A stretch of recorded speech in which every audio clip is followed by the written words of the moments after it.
first thing they told me, oh, you're going to see what we do to famous people. This is Gary, better known as Andariego, a Webby Award-winning travel YouTuber based here in the Dominican Republic. For 15 years, he's been showing the world the places this country keeps hidden, and then someone tried to take his house.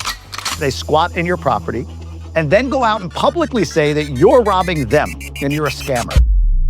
They called the police and they said there was a guy inside their house who was trying to hit her. And I was sitting on the floor, like, just waiting for my lawyer. And when the police came... This episode is Andariego like you've never heard him before. Pull up a seat. It's time to eat. Welcome to Grub with Gruber.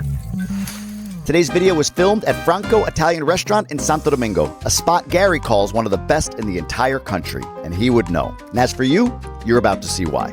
Mangiare. Gary, welcome, man. Thanks for doing this. Oh, my first interview in English. I was about to say that. It's amazing. Yeah. The other thing is black shirts. Is that I only wear black shirts. You too. Well, then you know how easy it is, like, to wash your clothes, man. But why do you only wear black shirts? I have my reason. I'm curious why you wear black shirts. Well, first of all, I don't have to think in the morning. That's my reason. You just gave the reason. I just, like, in the morning, what am I going to wear? Yeah. Just a black t-shirt. I'm fine with that. Then I just have, like, when I'm going to wash my clothes, I just have two washing machines. Yeah. One of my jeans and one with my black t-shirt. Yeah. That's all. That's it. And underwears with the jeans too, like everything on there. And for the TV show, like for our YouTube show, yeah, it's easier because I could grab a piece of content yes, of whatever date I want. Yep. And I could put it inside of the video, and no one will notice because I'm wearing a black shirt. 100%. We got some food coming in here. Oh, what do we got? Franco. Il signor mi ha pedido che sia strettamente italiano e abbiamo cominciato con il classico. No, lo vamos a poner aquí perché lo vamos a poner. Ah, no, de ese lado porque aquí es alérgico. Y la queso es un tipo de carpacci. Wow. Un testito di atuna. Dios mío. Bello, Thais. Bello. ¿Verdad? Beautiful.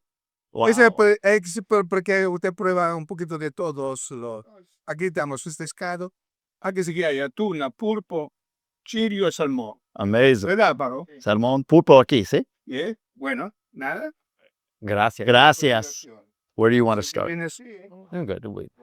Not good start here. You're going to start there? See, I'm going to start with this, I think, real quick.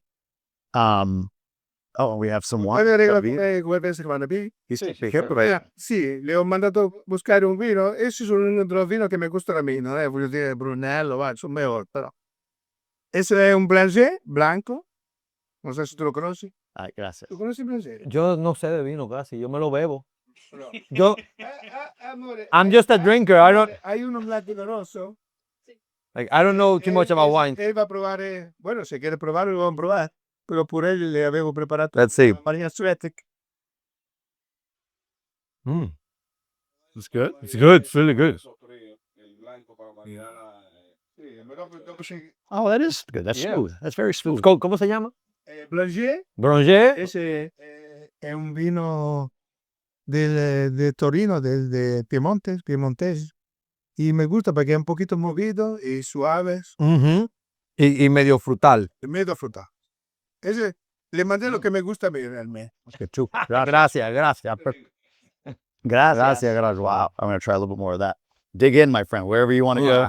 I will. I'm sure. Enjoy. Before you do, though, I just want to say thank you. Oh. Thank you so much for doing this. I appreciate you coming in. And also, congrats on your Webby. Oh, thank you. Amazing. The what is it? Voters' Choice, People's Choice Award, essentially, for the Webbies. That's the Webby.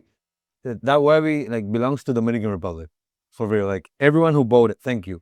Everyone who voted, like this, they were the ones that put us like in the stage. Yeah, of course. It's got to be validating in some ways, right? Because you've spent the last 15 years essentially saying, "Hey, world, look at this place." Meaning, look at DR, and you know, you get out, you go everywhere. It's not just one or two places. You go everywhere around this country. You showcase the entirety of the country, and to have, what was it, 13,000 different people that could have won this award, and you're the one that wins it, right? That's got to be validating in some ways, no? But we were competing against like National Geographic, you know, with Nebula, which is like a great platform. It's like bigger than that you can get, and we just thought that it was impossible for a while. Yeah. But I don't know, we came through. You came through. People just supported us and made us win. How was the where was it? Where was the actual award ceremony? I saw In New York City, in this famous restaurant in New York, yeah. an event place. It's I forgot the number. The name. It's a whole lot. It's famous though. It looked amazing. It looked amazing. So congrats. In the middle of New York City. Yeah, that's got to be an incredible honor to feel that. Anything change for you? Like the day you got back, did your mindset change on content? Or were you like, no, keep doing what we're doing? I just want to find a way to make like Dominican content more international. Just explain that. What do you mean more international? Like, that's our deal. Is the Dominican market is really small. You know? Yeah. Like we are 12 million Dominicans here, Yeah. or 13 million, I don't know, and maybe 3 or 4 outside of Dominican Republic. Yeah. So my niche of pure Dominican content it's really like concentrated. Mhm. I wouldn't say small, but it's concentrated. And in YouTube, you need scale. Yeah. And not necessarily what I do is what most of the people want to see. You know, maybe it's interesting, but culture, food, and history, like it's not a viral content. Yeah, we are our community is really small. Mhm.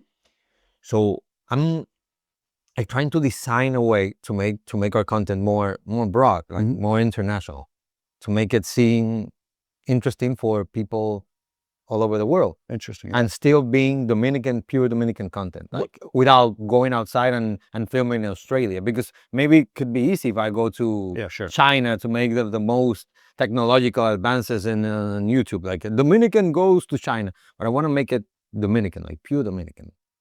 Is the objective then, if you did, is it to attract like a tourism, not all-inclusive tourism, but like countrywide tourism to get more connected to the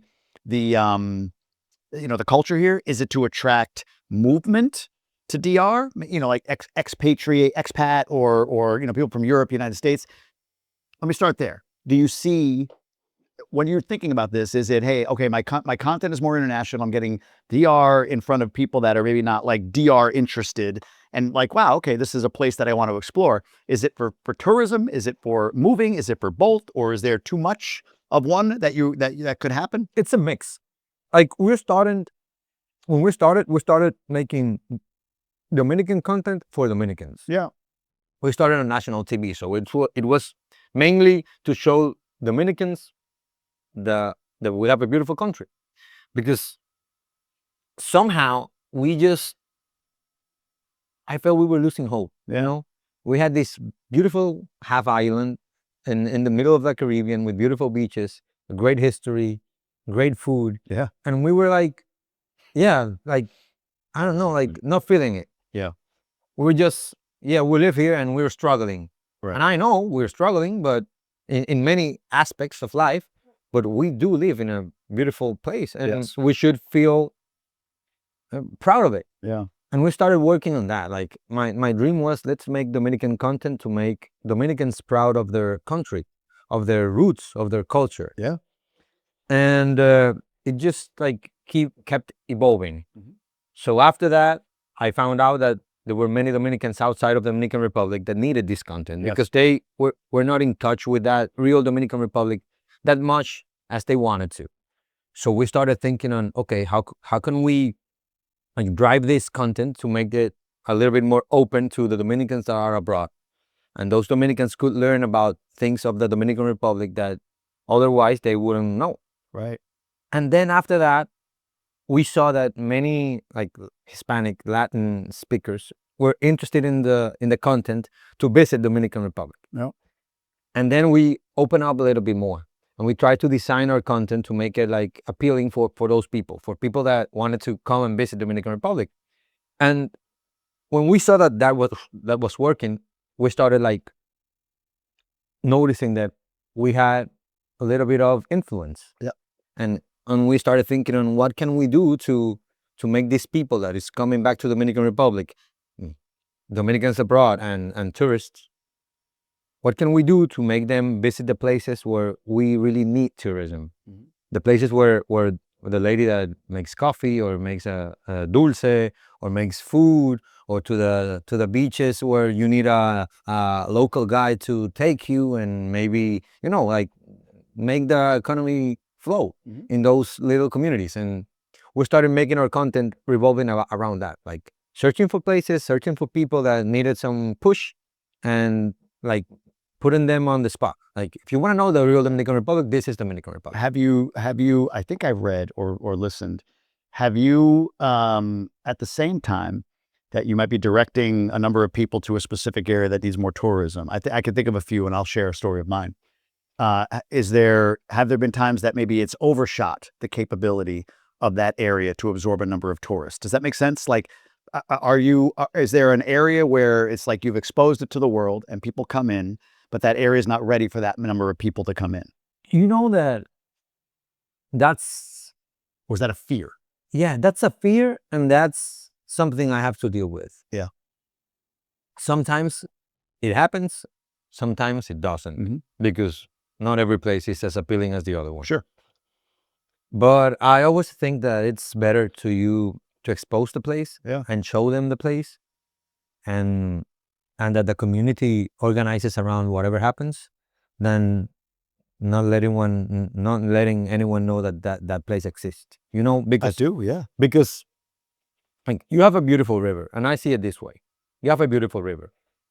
Maybe that community won't take care of the river as good as they would if they knew that river would like give them economical advantage. Yeah. People are coming in. Yeah. So if I can live from this river, I'm gonna take care of this river. Yeah. If I can live with this, like taking people in this route, I would take care of this route. Yeah. If this cultural experience, if this cultural, I don't know, food or party or music, like, gives me some sort of revenue, Yeah. for me to live, I do not have to migrate from my community to the city, Yeah. or my son doesn't have to go far away to look for jobs, and this cultural event is gonna stay with time.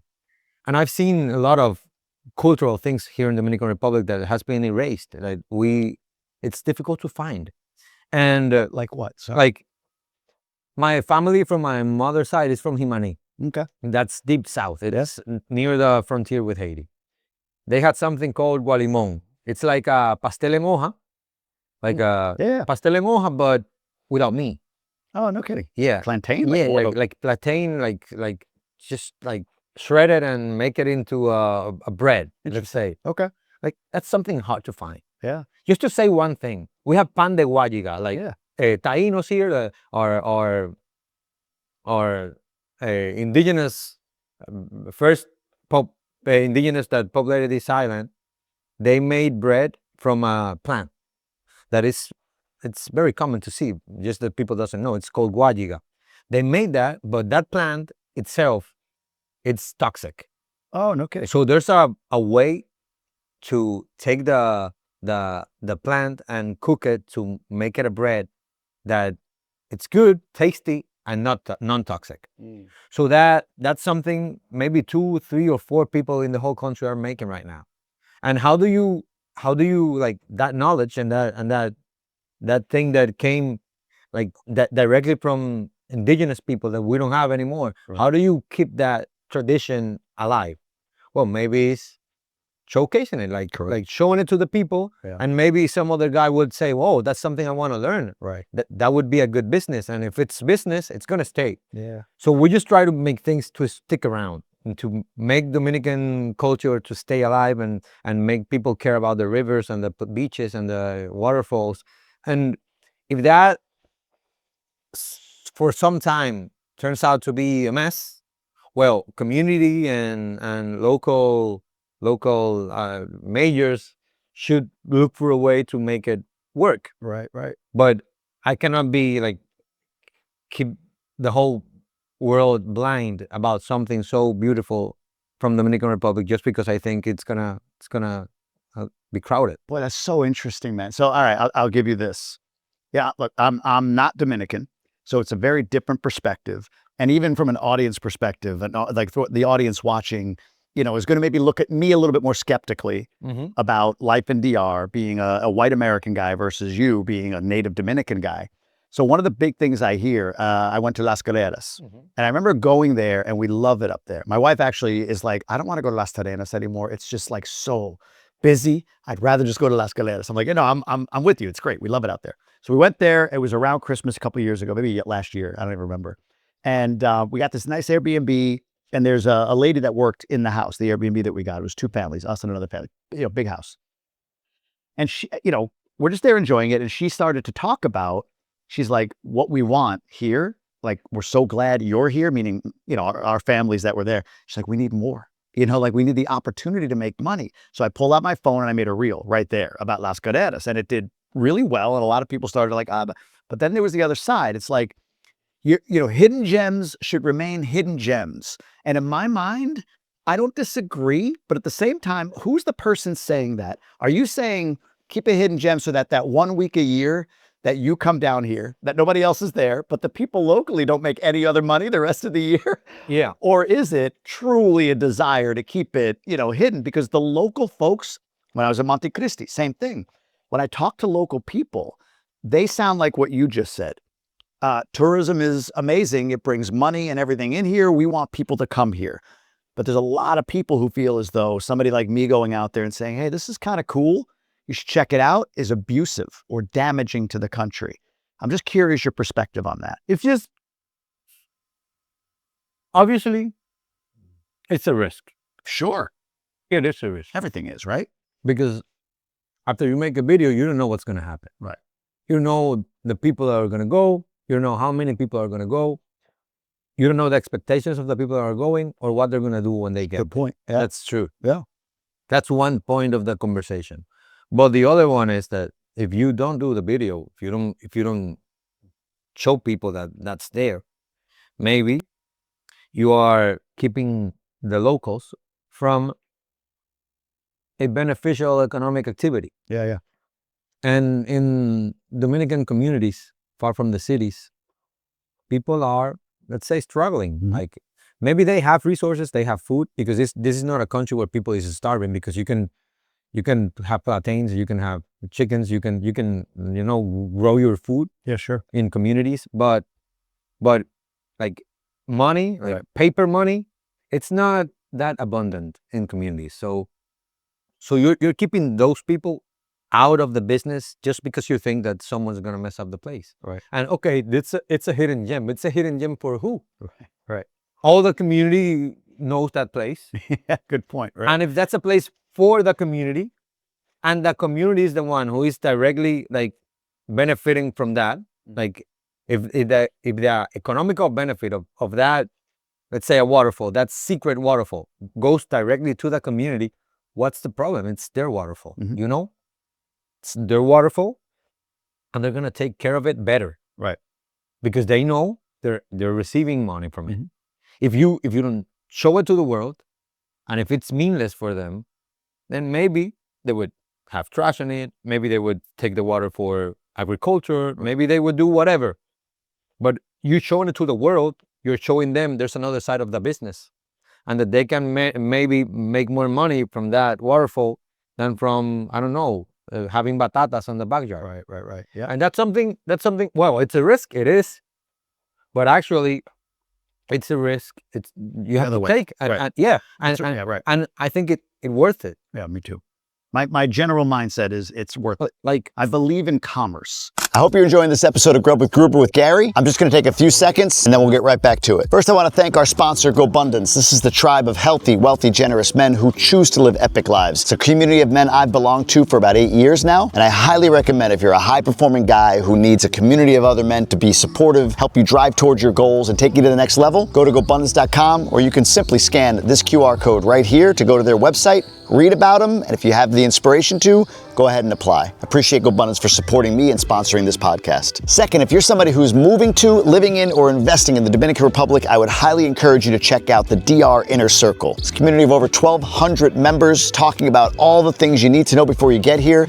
This QR code will get you access, or you can simply go to jamiegruber.com and check out all the benefits and perks we have if you're a member of this incredible community. And then just one last thing, hit that subscribe button. Helps support the channel, helps grow the channel, helps me recruit people like Gary and others to be great guests on this channel for you. Truly appreciate the support. Let's get back to Gary at Franco's. I believe in free markets, right? Like if the market determines that that is a desirable place for people to go, I believe not only that you let that go, you let that flow, but I also believe that you have to believe in the people that are there, of course, that they will engineer the area to be advantageous for that industry. Like Harabacoa, right? Middle of nowhere, but it's built this beautiful, like there's the restaurants in Harabacoa are top notch, right? Like they're great. they built like a culinary scene there. And then you've got like the Parapente guys. And there's so many things in a place like Harabacoa, which you would not believe is Caribbean. Well, yeah. What I'm not with is showcasing some place, like showing it to the world, this beautiful waterfall, to make a guy from another province or from another city benefit without having the locals like directly involved in it. I get that. Yep. That's something we don't do. Right. Like when you see a Andariego video, one of our videos, you see we always or the phone numbers and the contacts we leave at the end of the description of the videos are always local people. Yeah. Like the guy that takes you to the waterfall is the guy that lives in the community. Yeah. Because we try to keep that local. Because our idea of tourism is not having a big company come over and take over those places. Yeah. It's making the community responsible for those places and be the ones who directly benefit from them. 100%. So I think that's a risk we're taking, but that's the approach that we're trying to use to help develop those places. It's so funny, man. I think that's the big thing that, I think about, like some of the up and coming places, if you will, the hotspots, Miches, Barahona, maybe to an extent, Rio San Juan. But we were talking about this with William Ramos. It's like there's a desire to repeat the all-inclusive model. Yeah. And that's exactly what you're describing, right? Big company, Spanish, American, Mexican, whatever, comes in, fine, you build a resort, jobs, it gives some jobs, but it walls off people in that resort from the rest of the community. It kills me when people say, even in Punta Cana, like, oh, don't leave the resort. I'm like, the resort tells you don't leave the resort, right? Yeah. So that you stay on the resort. It's scary out there. Don't go out there. It's like, what are you talking about? Go into Corrales, Cortocito. My son who's here, he loves doing street food, right? Like going to like street food spots in Cortocito, Corrales or whatever. But go out and see the place, right? Go out and see the country. Go into Higüey. Go do some adventure stuff, whatever.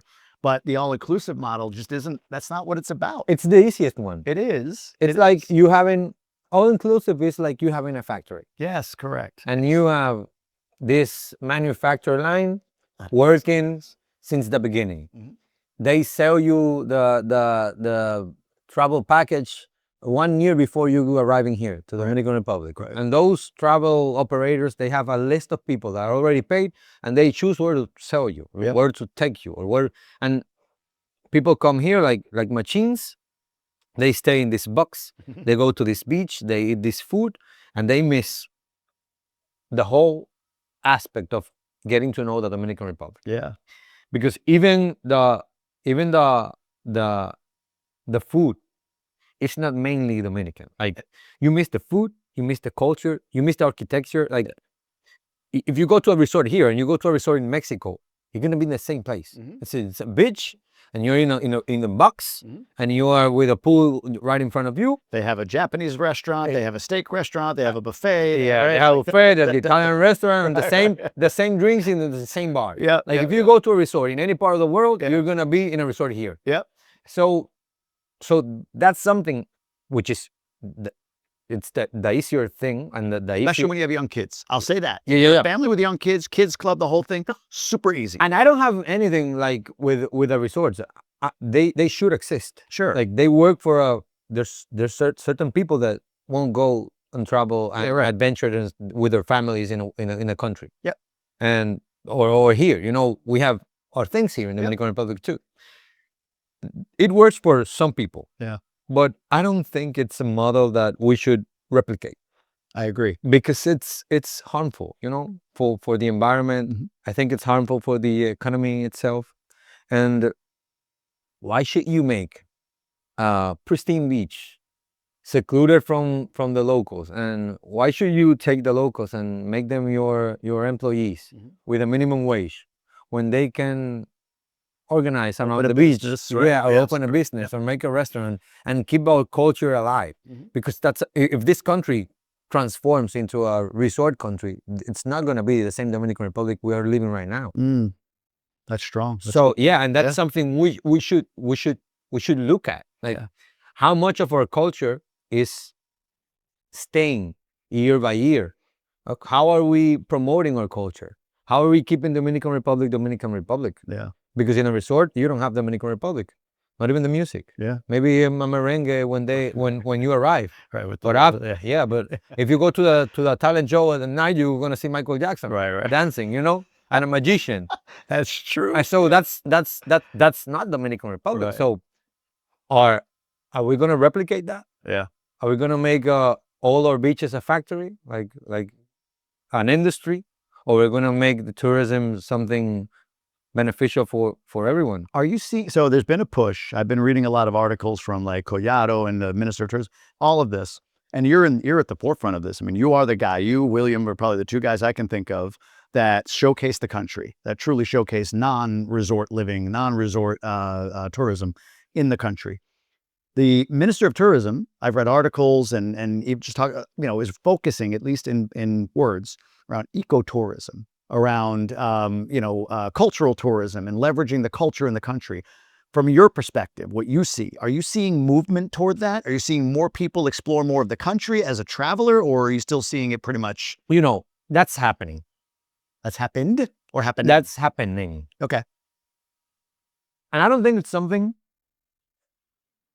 that has to be directly with what we are doing, or that's something that has to do directly with what the government is doing. Yeah. I just think that the tourist is changing. Like the regular tourist that's coming to Dominican Republic is not the same guy after the COVID thingy. It's not the same guy that went here, that came to Dominican Republic back in the 2010. Right now you have a guy that wants to go out, that wants to party outside, that feels trapped in a resort, that wants to taste street food, that wants to know the culture, then they want to post pictures. And on resorts, all the pictures look the same. Yeah. All the videos are the same. Yep. You want to get to know more beaches. And locals are like 10 years from before, they were not that organized. So right now you can find some places that you could even book on your cell phone. Yeah, sure. So that's something that's changing, and the government is adapting. Yeah. And we are promoting and taking advantage of. You want some of this? No, I'm good. You good? Yeah, I'm good. I like pulpo. You don't like Octopus. Yeah. I don't mind the carpaccio, but like the tentacle, like I can't eat the tentacle. He does. My son, he eats the tentacle. Oh, like he eats the whole thing. Yeah, it's crazy. So Yeah. What? No. He just asked if they're bringing it. But ahí, it's shredded over there. Yeah, there's octopus right there, pulpo in the middle. Lo que tiene el circulito. Él habla español. That's perfect. I'm sorry, you were saying. Yeah. Yeah, so I don't think it's something that it's great that the government is doing it. Yeah. Because they are like reinforcing that structure for that to keep happening. Yeah. But it's not something that has to do directly with the government or with us. It's something that has to do with the way that the people are doing tourism right now. Sure. I know that people, that the world is changing. We want adventures. We want experiences. Yeah. We want to have like good memories with our kids, with our mothers, with our families, with our partner. We want to travel. We want to have pictures in different places. We want to get to know the culture, all the food. You want to travel and you want to grab it all. And you cannot do that in a resort. So that's like probably making us and making the government change the way they see tourism and opening places and working on infrastructure for that to flow. Yeah. Because if you don't let that flow, then you're gonna cut the legs of tourism. Because I don't see Dominican Republic in 10 years as a all-inclusive country. No, I hope it's not. I hope it's not just all inclusive. Like I said, I think the model works. It's good to have. It's a good Absolutely, good option. Bring people in, fine. If they're not Yeah. gonna go tour the country, they just want to go sit on a beach. Great, We have it. do it. Right? Yeah. The airfare coming in. There's a tax. The government makes money. Everybody makes money. It's like inclusive. Checked. Got it. Right. Like you have cruises checked. Yeah. Okay, but what are we going to focus on? So, but let me ask you. So, I'll say this from a standpoint. I watch you and other creators that are ahead of where I am, right? That have been doing it for a while, and I admire you. Truly, I love what you do. And honestly, part of the benefit. Thank you. The black shirt of love. Yeah. Part of the benefit. Gracias. Part of the benefit to doing a show like this, and really right now focusing it on DR, in DR, with DR related guests, is who I get to meet. Right? I get to hang out with you and Nelson Cruz and Frank Renetti and different perspectives. So I admire you. I look up to what you do. And so I asked this question from that standpoint because my objective when I create content is, first of all, the document. I'm more of like I've been sharing my life for a long time. It just really hit when I moved here. Does that make sense? Like, Yeah. I've been doing the same thing. And it wasn't like I'm going to move to DR and I'm going to be a creator in DR. It was just, hey, I moved to DR. Here's the next level of my journey. And it took off. So I ask you this from that perspective. If you watch somebody like me coming in and creating content and talking about DR, and in 10 years, you don't want this to be an all-inclusive country, I completely get. What advice would you give? What caution might you give? What might you encourage me to continue doing as a creator to sort of be in line with that mission? But we have food coming in, so you have to wait for 1 second before you answer that question. I have time to organize my Marinate ideas. your thoughts and ideas. translate them in my head. Did it make sense? Yeah. Okay, got you. What do we got? Gonna interrupt this interview real quick. I want to show you Franco's restaurant, which is an incredible Italian spot here in Santo Domingo. But we're gonna meet the man himself. Franco doesn't speak much English, so we're gonna do this in Spanish. Somebody said he might do a little Italian too, but Italian y español, ¿sí? Italian español. Dígame, todo, all about Francos. ¿Qué tengo que decir? Díganos a los del restaurante. Ya. Ah, no, ese ristorante nació nel lontano 2006. Tenemos solo especialidad italiana, me gusta la comida italiana, todo lo que es lo mejor plato italiano. ¿Qué quiero decir? Ese país es encantador y le gusta mucho la comida italiana. Sí. And this is in Casicascos, ¿sí?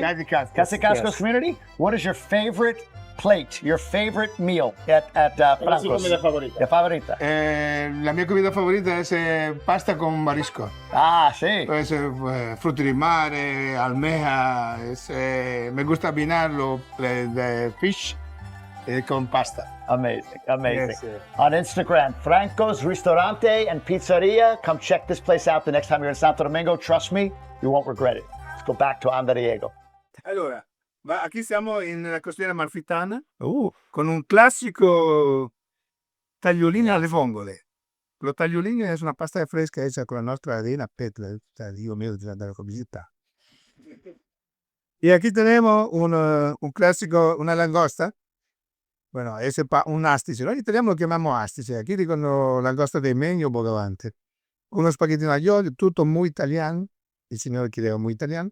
E il tuo arriva ora. Ok, perfecto. E tu hai un capelletto in brodo, però a differenza dell'amico mio, che gli insegnò sua mamma a farlo col queso, perché lo capelletti o i tortellini, dipende dalla regione d'Italia, si hace con un contenuto differente. Nosotros, donde vivo yo, se hace solo por queso, lo que hace Francesco. Tú probate. Sí, claro. Buenísimo. Lo che faccio io invece è di Bologna, che è con prosciutto di Parma, mozzarella di Bologna e parmigiano reggiano, con un caldo di gallina. Lui lo hace con un caldo de carne de osobuco, diferente. Todo un concetto differente. Sí. Così tu provi e vedi quale ti gusta más. Está bien. Difícil eso. Gracias. All right. Gracias. Which one are you starting with? No, I'm allergic to shellfish. You're allergic to shellfish? Yeah. You just said you eat anything. No, anything but shellfish. But Franco knows. I said at the beginning. Don't worry. All right. I'll jump in. Mine's coming. Don't worry. Oh, he got something else coming? Yeah, we're friends too. He knows already what's happening. My little guy wants a Il pasta. piatto che io traigo è perché mi gustano a me. È come si io. Yeah. Hai capito? These are his favorite dishes. I'm in, man. I'm in. Always my favorite. They're very good. I'm gonna Come vongo, l'ho visto? I'm gonna eat some of this. Actually, I'll take this right here. I'm gonna eat some of this and then give it to them. My son wants to eat some of this lobster. You ready for it, bud? Yeah. Is that look on his face? All right. So, do you need me to repeat or requalify the question, or are you good? What were we talking about? So I was saying. Oh yeah, I remember. You do? Yeah, I just think that Dominican Republic is such a like small but diverse at the same time. Yeah. You have beautiful beaches, and if you travel 2 hours or an hour and a half, you could be in a mountain or in a jacket. Mm. Not like in cold weather. True. And you could be in a pine forest, and in an hour you could be like sitting on white sand beach. In a desert. Yeah, or in a desert. Go to a desert. Yeah, or in a beautiful waterfall. Yeah. So we are so diverse, so cultural, like rich, so colorful as a country. Then my only advice would be explore. Yeah. And just exploring, you're gonna find out things that I know you will love to show. Yeah. And by showing our diversity of cultural things, or of food, or of ecosystems, you're gonna attract the right people to the Dominican Republic. Just people that want to explore, want to adventure, people that falls in love with nature, that takes care of nature, and that respects culture. Yeah. And I know showing that's the perfect mix to bring the people that we need. Yeah. Because if you show just a resort, then you're gonna bring resort people. Right. It's funny. Again, yeah. When my content, I focus a lot on, because I live here, on the idea of moving and living here, and then the different places that's possible, and the ins and outs. Especially when you're American, you have certain expectations of the way things are, if you will. Somebody recently called it straightforward. Like the DR is not as straightforward as the United States, and I was like, I mean, I guess it depends on what your understanding is. Yeah. Like in real estate, for instance, I'm like, they said real estate is not as straightforward. My response was like, it is to me now, because I've lived here and have purchased property here. It's like, get a good realtor, get a great lawyer up front, not later when you have a problem, and you'll be okay, right? Like those are like, it's pretty straightforward. Take your loan with a formal bank, right, exactly, and everything's gonna be fine. Everything's good, right? Exactly. Aquí bueno, tú te voy a poner directamente aquí, ¿verdad? Lo meto aquí arriba. Oh, that's beautiful. Está bello. Sí, eso yo lo pruebo, no lo probaste. ¿Quieres probarlo? Yo lo he preparado aquí para ustedes, si quieren probarlo. That's yours. Taste it.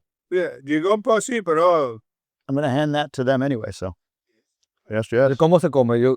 eso es por parmesano. My man, he's probably Y la cucharadita. Yo lo probaré antes. Yo lo pruebo. Cuarto el parmigiano tú lo pones. Okay. he's filling them up today. Con la cuchara, como si fuera una sopa. Para los dos. Gracias. Food here is so good. Parmesan? You've been here before, yeah? Yeah, I've been here. It's my first time. We made the best Italian restaurants when we came here. The challenge, I've got like 8 napkins. The challenge with this show in Santo Domingo. It's so good. Is it tortellini good? It's so good. Very good. Yeah. Very good.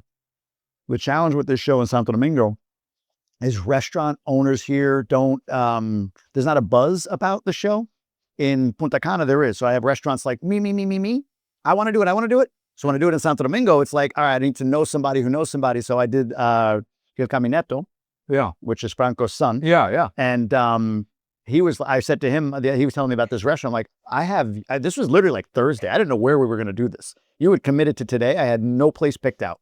So I just said, hey, is your father's place available? He's like, yeah. So we set it up, and he was nice. And I saw you followed it, and that helped me because I know, I don't, I come here often. Do you really? Yeah, I live near. Buenísimo es. Gracias. I come here often. This is one of the best in the country, like for real. It's good food. And his son is one of the best like pizza places. Are you kidding? In Latin America. One of the best in Latin America. I was going to say in the country, I shudder. I don't know of another. There's some good pizza places, don't get me wrong. But that one takes it just No, it's my favorite. a cut above. He had me make a pizza while I was there. It was so much. I've never made a pizza before. So Yeah, that's great. it was super fun. Yeah. They love food like so much, and they take Yes. care of every single ingredient. It's like their passion. Like All imported from Italy, right? Like just very, very specific. they're like really Italian food.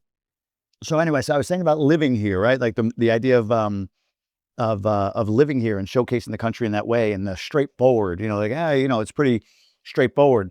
But part of that is getting out and seeing, like when I went to Monte Cristi. I went to Monte Cristi and saw it as a tourist, if you will. I went to Los Cayos, Siete Hermanos. I did that. They're beautiful. Amazing, right? And most people don't even know what it is, so I felt kind of special, right? Dominicans don't know where. Right, that's my point. Like I was like, hey, I went someplace most Dominicans haven't gone, or even heard of, for that matter. Gran Grossier, I had never heard of before. A few weeks before that, it's amazing, and it's close to the coast. It's super easy to get to.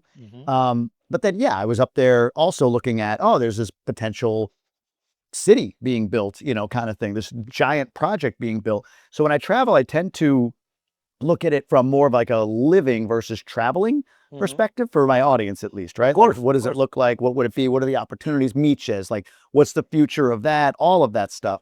So when you were talking earlier about how do you expand content to be more relevant to the rest of the world, and not like go to China and film, but film DR content that Chinese people want to watch or whatever it might be.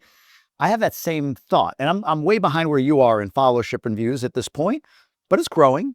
And to me, the thing that's become apparent to me is, like, if you're looking at moving, there's a few countries that jump to mind if you're an American or a European. It's like Dubai, that's a city, but Dubai, Panama, Costa Rica. Dominican Republic doesn't get that same elevation. If you see like this big YouTubers that move abroad and make a farmstead and a homestead, and they always go to Panama or to Costa Rica. Right. I don't know why. I think I have two reasons I can think of. Why? So one of them is not going to be popular, but I'll say it because this is what I believe from a marketing perspective only. I'll start with that. Okay. I think the name Dominican Republic doesn't conjure Caribbean, tropical, right? Yeah. The name sounds almost like an African militarized country. It's a republic. Dominican Republic, right? It doesn't have that Bahama. A friend of mine that lives here, he lived in the Bahamas for 6 months. And he's like, this place is a hellhole, the Bahamas. He goes, then I come to DR. And he's like, they need their reputations to swap. He's like, the Bahamas should have the Dominican Republic reputation of like a dangerous third world country that a lot of Americans say it is. They've made us that good reputation too. Water? No. Natural? Natural, sí. Yeah, sí. Natural, para mí. See? You wanted to change the name of the country. Well, no, I didn't want to change. No, that's not true. Don't listen to him. I said marketing-wise, like Samana is like Dubai. You don't say UAE. They talk about Dubai. Yeah. You talk about the city. That's why Punta Cana. Punta Cana is a great name. Right. And some people even say, I've never been to Dominican Republic, but I've been to Punta Cana. I get it. I've heard that before from people. So marketing, I think, is one. But it's the same. You don't say, I'm going to the United States. Right. I'm going to New York. I'm going to San Francisco. I'm going to California. Right. Yeah. Right. Maybe we should point our marketing to the cities. I think that's my thought, right? When you say Dominican Republic, maybe it sounds like a military country. There's gonna be people that watch this that comment. They're like, the reason. I'm like, I'm not disputing the name. I'm not disputing the fact that it we exists, should keep our name. It's a 100%. It is, and it has such a huge historic like content in it. You know. Well, and it's to the world. It's not in Spanish. República Dominicana sounds way nicer. Yeah. Than Dominican Republic. Costa Rica doesn't change their name, right? It's Costa Rica, right? Like it sounds tropical, it sounds, I don't know, like a dream. Yeah, it's true. That's my first thought. My first thought is just from a marketing perspective. But I think too, like Costa Rica has, and Peru and Panama, they've been so good, like just having their name cut and paste in these beautiful places, like so much, so continuously, like we've been all our lives, we've seen Costa Rica's name on a waterfall. Yes. With a backsplash of a mountain or wild animals or a jungle or a beach. And I don't know if we've done that as well. We've done it, but not as well as Costa Rica and Panama. I agree. Have been doing it. And I'm sure, there's Puerto Rico, it's a place that needs, like, it's beautiful too. Sure. We're neighbors, and I don't think they haven't done that as perfect as Costa Rica has been making it for years, for decades. Agreed. They have a brand image, right? Yeah. So there's something to that. The other theory I have from moving is Panama, Costa Rica, they have very clearly defined visa processes. Here, it's kind of all over the map. Like there is a visa for or residency by investment, but like that's even changing recently. And what I've learned too is if you're going to consider moving abroad, as an American, the first question you have is, how do I get a visa? And Costa Rica and Panama have like step 1, 2, 3, and it's fairly straightforward. It's fairly simple. What's interesting about the Dominican Republic, I actually did a video about this recently, and I don't think it's what they want to be promoted, but you don't need anything. Technically, you don't need anything. I can move here. I could land here on a Tuesday on a vacation, and I could say, I'm staying. I'm staying. I'm going to pay when I leave the airport after 30, 60, 90, there's a tax. They put it right on the stand at the airport. They tell you, if you're here, more than a year, more than 2 years, more than 10 And it's not that expensive even. Not really. No, it's $60 for 30 days. Yeah. Like if you stayed here 10 years, it's like 1,500, which to me, that's 150 a year. That's not that expensive, No, right? it's not. 10 years. So yeah, I mean, they make it really easy to just come here and stay, and maybe that law will change. And that's a fear people have, like, well, right now, but what if I don't get my residency? And when I do go to get my residency, it's so complicated. So I just think the country doesn't have a something that it's complicated. clearly defined, But it's 1, 2, 3. Yeah, You know, that's true. Like the residence thing, I know it's an issue. It's not difficult. It's not hard. It's just that it takes so much time, and it's, here you have to walk your way through things. it's buried. Yeah. It's not right on the surface. And I feel like Panama, Costa Rica, Yeah, that's other true. countries have very clearly defined. Those are my 2 theories. I think about this stuff a lot. I think about content, right? Like, how am I going to educate on this stuff? That's true, I don't know. That's my theory. I don't know if I'm right. People can comment. Let us know. Maybe I got it wrong, but those are my 2 theories. But I don't, like when I think of tourism and I see Costa Rica, well, that's something I cannot talk a lot about because I don't live in Costa Rica. Right. But I figure out that many of the huge projects we know from Costa Rica are not from Costa Ricans, Mainly they're all Americans or Europeans moving to Costa Rica, making huge things. And here in the Dominican Republic, we have the power to make it backwards. Everyone that wants to come from any part of the world and do something can do it. Yeah. But we as Dominicans, I know we have enough, like families, big businesses here have enough economic power Oh, yeah. to make projects, Mhm. to make things work, and to have a great balance between we have locals like having business, Dominicans and having business projects, and we have like people that comes from any part of the world, international people making projects and doing things That's a good point. in the scale, Yeah.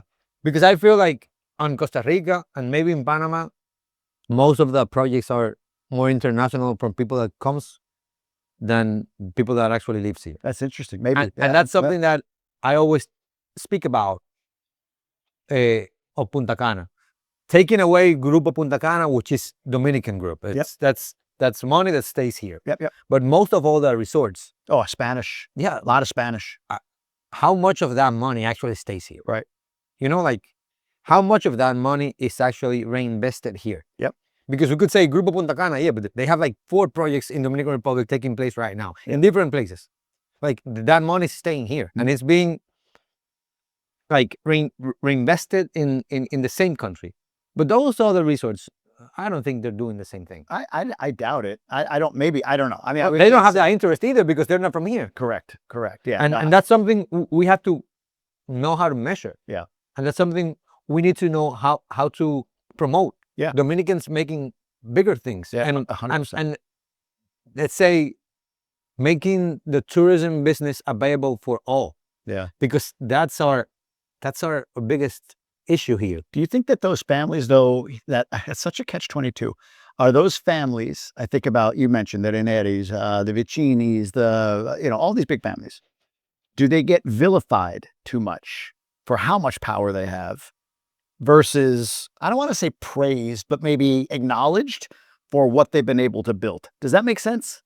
Do they get a bad reputation from a lot of Dominicans? I hear this sometimes. Like, I just did the Ranieri episode, a lot of positive, but boy, when there's negative, like, I mean, the accusations about him are, wow.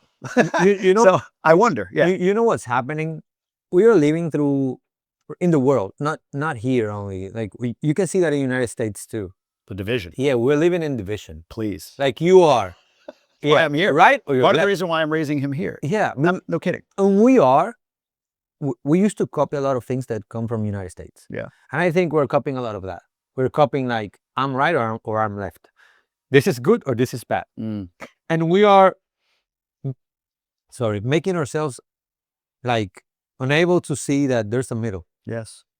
That maybe, yeah, there's some certain families here that don't have a good reputation that has been ruling this country for a lot of time. Yeah.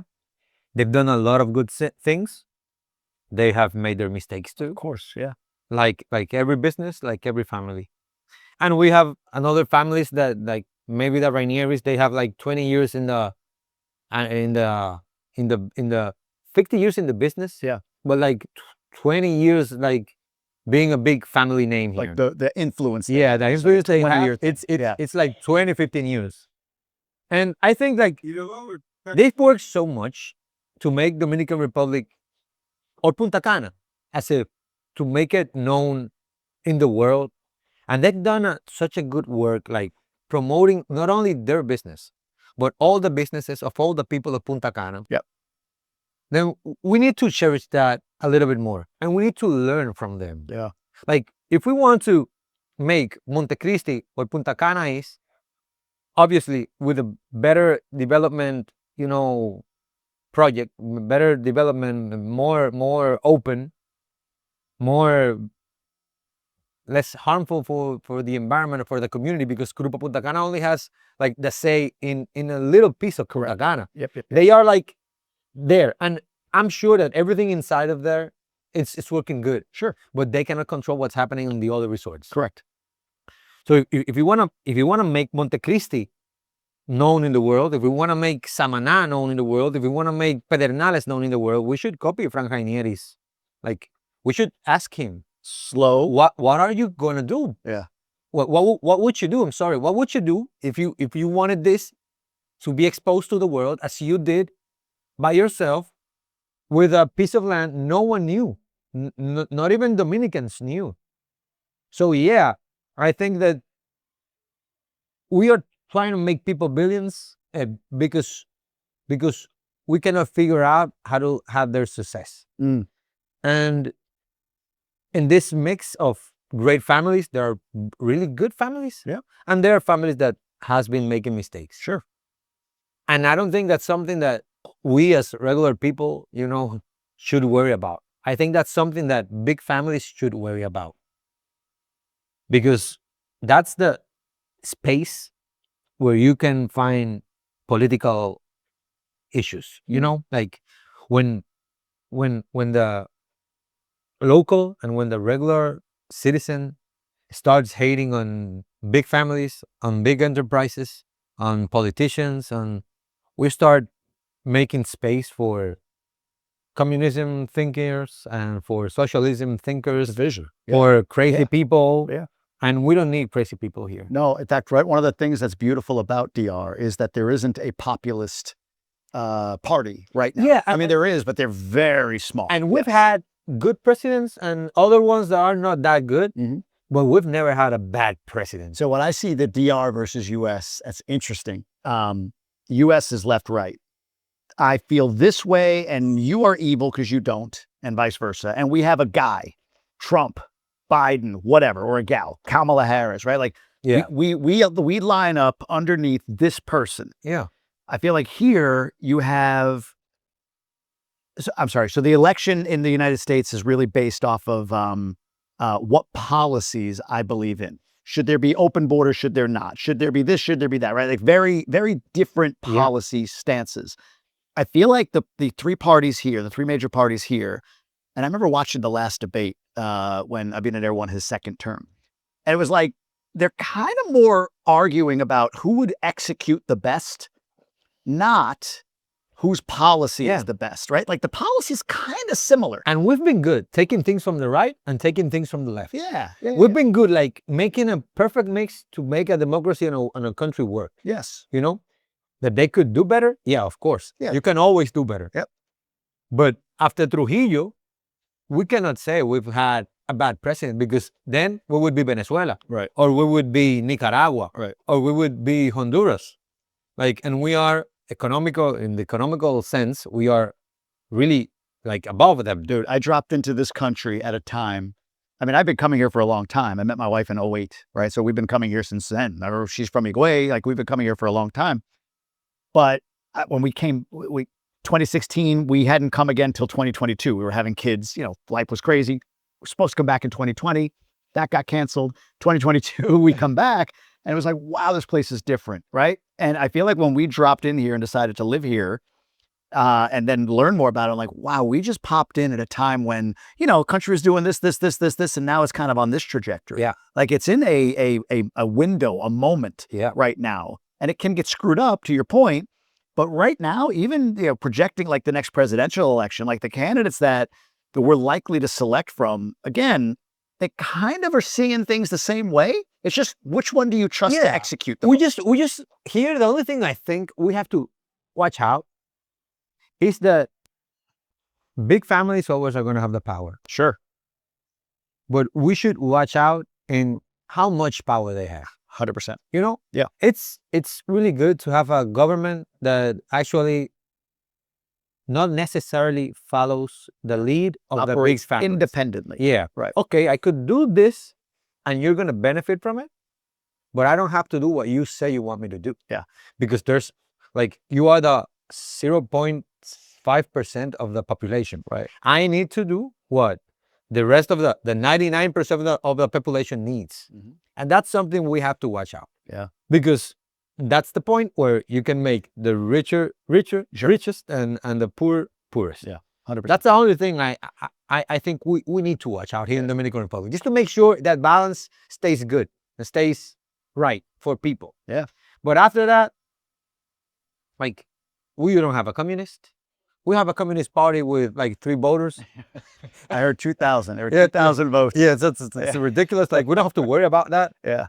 And just make big families acknowledge that we are in a moment where we need to see them unified, and we need to see them right on the side of the people. Yeah, 100%. We need to see them.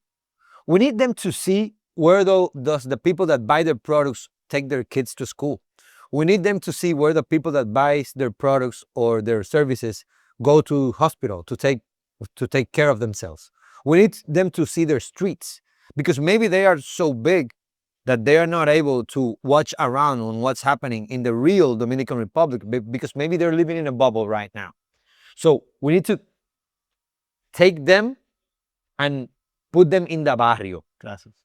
Yeah. So, gracias, mi amor. So they figure out what they could do and how they should project themselves, so we don't put them as villains. What do you think are we in an era, like I think of you, I think of, William, I think of Alec Corday, right? With Quisqueya Life. I mean, these are big voices. The 3 of you, or just the 3 of you, are big voices in this country. To what extent do you think your content, your influence, your voice helps with that, with keeping, I guess, accountability for the big families? Do you think that there's a role there, or are you dismissed right now? Is it growing? I'm curious where you think content fits in. You know, like, we've been like characterized for having our own voice every time and forever. You or Dominican Republic? No, me as Andariego. Gotcha. Like, you know, like our team, we've had a voice forever and ever. But we know how to choose our battles. What I say, since I know I have certain influence, I'm not saying people are gonna follow me, but we have certain influence. We like to pick the battle that is more important and expose that one. Because when I take everything I think I can talk about or complain about in Dominican Republic, and if I do all of that at the same time, like, the most important things won't get noticed. So I try to concentrate. Like, last month we had the mining company that wants to make a gold mine in San Juan. Oh yeah. We chose that. Yeah. We stayed on that for 3 months because that's something we really believe in. Sure. we don't want a mining company in San Juan. Right. So that's not the future that we want for San Juan. But more important, that's not the future that San Juan wants for their communities. Yeah. So, gracias. Gracias. So, at the end, we were just like putting ourselves on the side of the community, of San Juan's people. And that was the most important thing for us. Everything else, I care about. But I try not to expose it because I want people to pay attention to this. I get that. Because we cannot fight 15 wars at the same time. Because there's my content, there's your content, there's William's content, there's Alex's content, there's Fulano's content, there's Alofocal content. There's so much content. Yeah. That if you don't concentrate on one thing, Yeah. you're not going to make anything happen. That's a good so point. I guess we do have a voice. Not necessarily things are going to come out as we want to, but we could put our grain of salt. Should we be thinking about that as creators more? Aligning? Sure. I wonder that. Like, I mean, you know, there's WhatsApp chats, whatever. There's these little like kind of fractured, but I wonder, like, look, I got a lot of questions about San Juan. And my response was like, look, I didn't see it. I don't know. I mean, it got, and it's fair. right. It got shot down. I'm on the side. Cool. I went to Cotuí during protests last year. I went with Sergio Carlo and checked it out. I wanted to see, because I kept hearing about it. Like, I want to see what's going on. And I formed an opinion after that. Like, you have 4 rivers in that town. 3 are shut down. You really need the 4th one? Yeah. You know, giant gold mine. You can't just live with 3. Yeah, that's the thing. You know what I mean? But I got to go to a woman's house. I got to talk to them in my broken Spanish, and Sergio helped a little bit, and understand what they were dealing with, what they were being, you know, and it's funny, what that taught me too is when people message me and say, you know, gentrification, and they're talking about Punta Cana, I'm like, Punta Cana can't be gentrified. It was built gentrified. Yeah, exactly. Cotuí, I've been there. That's gentrification. I've seen gentrification in this country. But gentrification, it's good and it's bad. Everything is. Because it's part of the development. Correct. You cannot develop a country without gentrification. Right. You're growing or you're dying. Yeah, right? that's something that it's gonna happen. Yep. Like, it's sad, but it's gonna happen. Yeah, right. It's a natural order of things. Yeah, we have to learn how to live with that and how to mitigate like the damage that does to the people of the community. Yeah. That's something we cannot be like expecting not to happen. Right. But I really like your point though about focus. Like I hadn't thought of that. You know, like we have so many different, like even on the English speaking side, it feels to me like there's more and more creators today than there were, say, 5 years ago. Yeah. Myself, I think of Jay, I think of Jonah, I think of Maria. There's all these Ellie in Santo Domingo. There's all these creators that are English speaking, and then you have your Spanish speaking native Dominican creators. It's an interesting point that when something comes up, you wonder is the creator community at a point where it, like, this might be a little bit much, but is it almost like you could consolidate to have the same power of voice as one of the big families? Yeah, you know what happens? I'm going to tell you something that's interesting. When things like this happen, you know, gold mines, there's a lot of interest in them. You know, like there's a lot of money flowing everywhere. Mm-hmm. And it's incredible. And, you know, we live in a developing country. Mm-hmm. So, you know, money is flowing for everything. And to take an opinion or a side on this kind of fights or of issues, you have to do the same thing you did in Cotuí. Right, you had to go. You have to go there. You do. Like 3 years ago, I went with Felix Baez. I guess you know it. Yeah. He's Dominican too. He lives in New York. And we went there 3 years ago. San Juan. To San Juan. San Juan. Yeah. To the same place where the mine was going to be made. To the community where the mine was going to be made. To see what was happening. So today I'm talking about things I've been seeing for 3 years. Right. That's why I'm so harsh on it. Yeah. And I cannot expect all creators to be by my side or to be San Juan's side, because I know money's flowing, you know? Yeah, of course. And I know everyone has their needs. Yep. And I know that everyone is on their right to take their opinions and to have their side. But I do think that all creators living in the Dominican Republic, aside if you're Dominican or you're American or you're European or you're whatever, all creators here in the Dominican Republic have to fight to build a country in which we want to live. That's a great point. Because we are in such a small country. Yeah. this is not the United States. What you say here in Punta Cana matters. Yeah. Because we're just 48,000 square meters. Like, we are smaller than a city Right. in the United States. Yeah. Yeah. Like, this country is so small that if we say something, it matters. Yeah. And it resonates. It does. Yeah. So if this is the country we want to live in, we should be working to construct it. You know, like, we need to work and like make our hands dirty of this work. Yeah. We have to talk about the things we don't want to happen and to talk about the things we want to happen because we want to live here. Right. And if we leave politicians and families build their country, it's not going to be the country we want. That's a great point. So that's why we always have a voice, Yeah. because this is the country where I expect to live my life. Yeah. And where I want my sons to live. And it matters to me. Not only because I was born here, because I genuinely love this country. Like, when I go, I travel, I have fun, but in the 5th day, I want to come back to my That's country. funny. I'm there. Yes. As odd as that is, I've only been here 4 years, but that's where when I'm coming back, it's like, Yeah, like, I'm here. I'm here. I'm good. Yeah, I see it in the plane. It's always like, there it is. Exactly. So that's something Yeah. I appreciate, and that I want to feel the same for the rest of my life. Yeah. So what country we want to live in? Yeah, Well, that's right. the country we need to build That's a or great help point. build. I love that. Yes. Amazing, man. I love that. But there's, I have to talk more about that after the fact. It's funny, to your point about like the good and bad, going back to Cotuí, just one extra thing. I formed my opinion. I told you what my opinion was, like a little bit, it feels like, you've Yeah. got what you need. The same time as I've met people that were being negatively impacted, I also met people that were like, I have a job. Yeah. I make money off of that course. gold mine, right? So it's always nuanced. There's always two sides. And to I'm not against Me neither. the gold mining. I'm just against the mines that are placed in places that are wrong. Mhm. I'm just against, why do you have to make a gold mine on a river Yeah. or near a national park? Right. I'm a civil engineer. I know we need materials, Yeah, we need sure. minerals, we need money, we need gold, we need everything. I know we need them, but we need nature, Yes. and that's something harder to get. Environmental sustainability is a big Exactly. deal. So I'm not against it. I'm just against it in San Juan, in the place that they want to make it. Yeah. You know, it's not.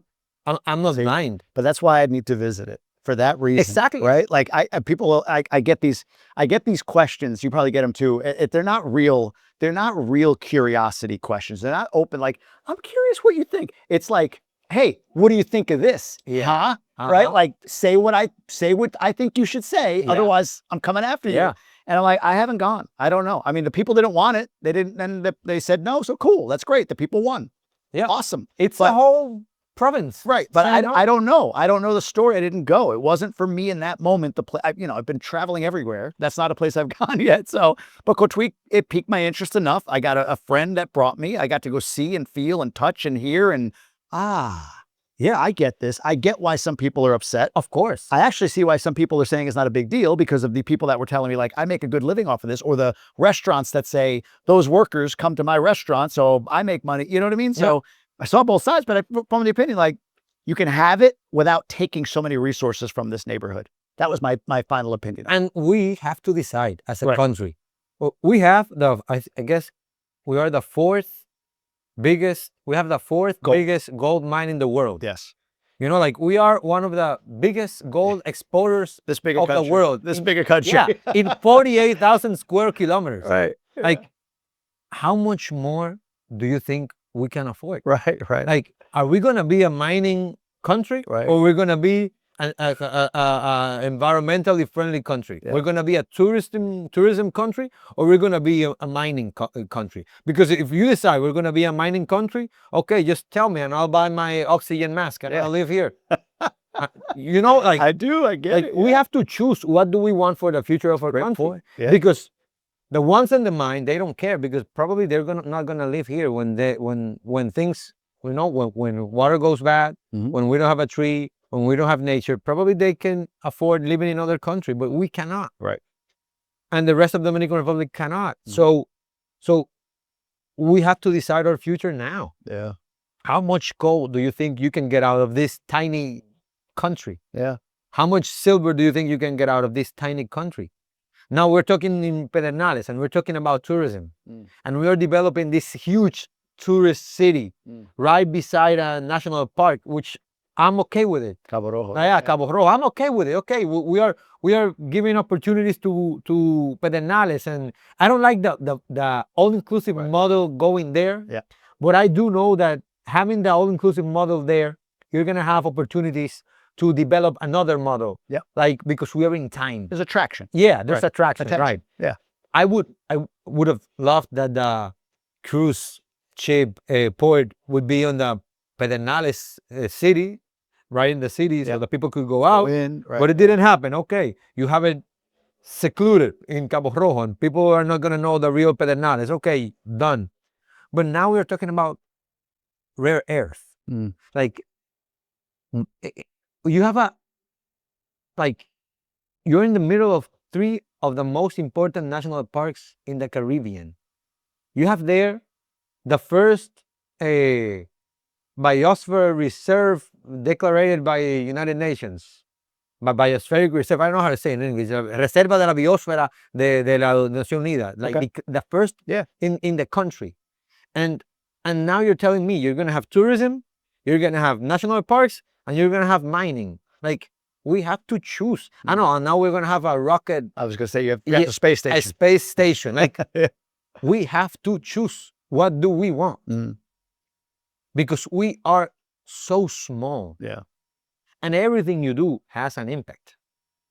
And maybe I'm dumb, but I see things happening that cannot coexist. You know? Well, what would you choose of all of those for Pedernales? We started with tourism already. Yeah. And we have the most. If we didn't, if it was clean slate and it was like, Gary, we've got 4 things that we could do here. We've got, space travel, we've got rare earths, we've got tourism, and we've got, what was the other one? Yeah. Whatever. Yeah. Which one would you say is the right move for not just Pedernales, but for the country? I would stay with tourism. You know why? No. Pedernales, it's looking to the west. Sure. And all the currents travel from east to west with sargassum. Yeah. So you never have sargassum in Bahía de las Águilas. Yep. Or in the beaches of Cabo Rojo. Yeah. So you can compete with all the countries of Latin America and the Caribbean with beaches. Yeah. Because when Mexico is overflowing with sargassum, in Pedernales, you're clean. Yeah. The whole year. And you have the lowest pluviometry, like rain in the country. Yep. In that place. So you're going to have always a sunny day, white sand beaches, perfect, like calm waters. Ocean, right. Yeah. Yeah. And you're never going to have sargassum. Yeah. So we have to take advantage of that. Sure. Yeah. God gave us Pedernales to have tourism in it. Yeah. And you are like 45 minutes to Sierra de Bauruco, which is one of the highest mountains in Dominican Republic. You could be in 40 minutes. You could be like from sea level. You could be 2,000 meters above sea level in 45 minutes or an hour. And you have 3 of the biggest and most important national parks in the same place. Like, you have everything to make that a tourism spot, a good one, the best one. The whole thing. Right. You have everything there, everything you need. So we should take advantage of that. I don't know what's going to be the impact of a space station, because I just know they're always far. Yeah. They're always far from cities. Yep. There was near the ocean. Yeah, they're away. Yeah. And people watch them like with I don't know, with binoculars. Yeah, sure. Yeah. So it can't be that good. Yeah. Right. Like, if you need environmentally, no. If you need them to be that far, no, it's not. They cannot be that good. Rare earths and that environmentally, there's no disputing. It can't be good. It can't be good. The economic value of the two, though, is where it's hard to turn away from, right? Especially rare earths in that area, because China owns like 80% of the rare earths in the world, and the United States is like looking to invest big in it, and they see DR as a friendly place and rare earths as a potential trade that, benefits both countries financially. If structured right, it could be a major economic win. Yeah. Does it make it right? But I don't know. What's going to be the issue? Like, it's the same with gold.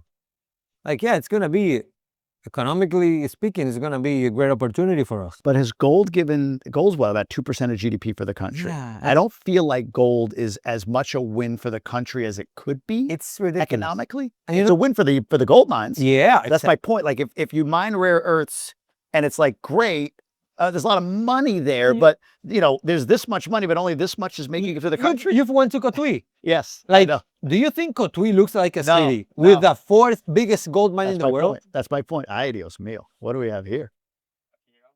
Eso está bello, eso. That's like lamb chops. Look at this. Look at this. Oh, looks beautiful. You got the video?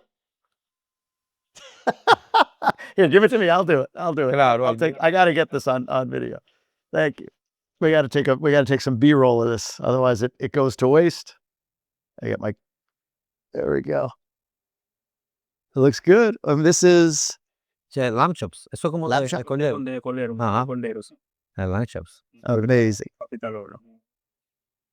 All right. I'll do that. There you go, Eric. I got you, my friend. I got you. We take care of it. You're going to have some. Don't worry. Look at him. He's just here to eat. I took him out of school for the day. I told him, you're not going to go to school. It's a great day to be out of school. You're going to come with me. I want you to see what this is like. It's like the family business, right? Yeah, I want to be a part of the family business.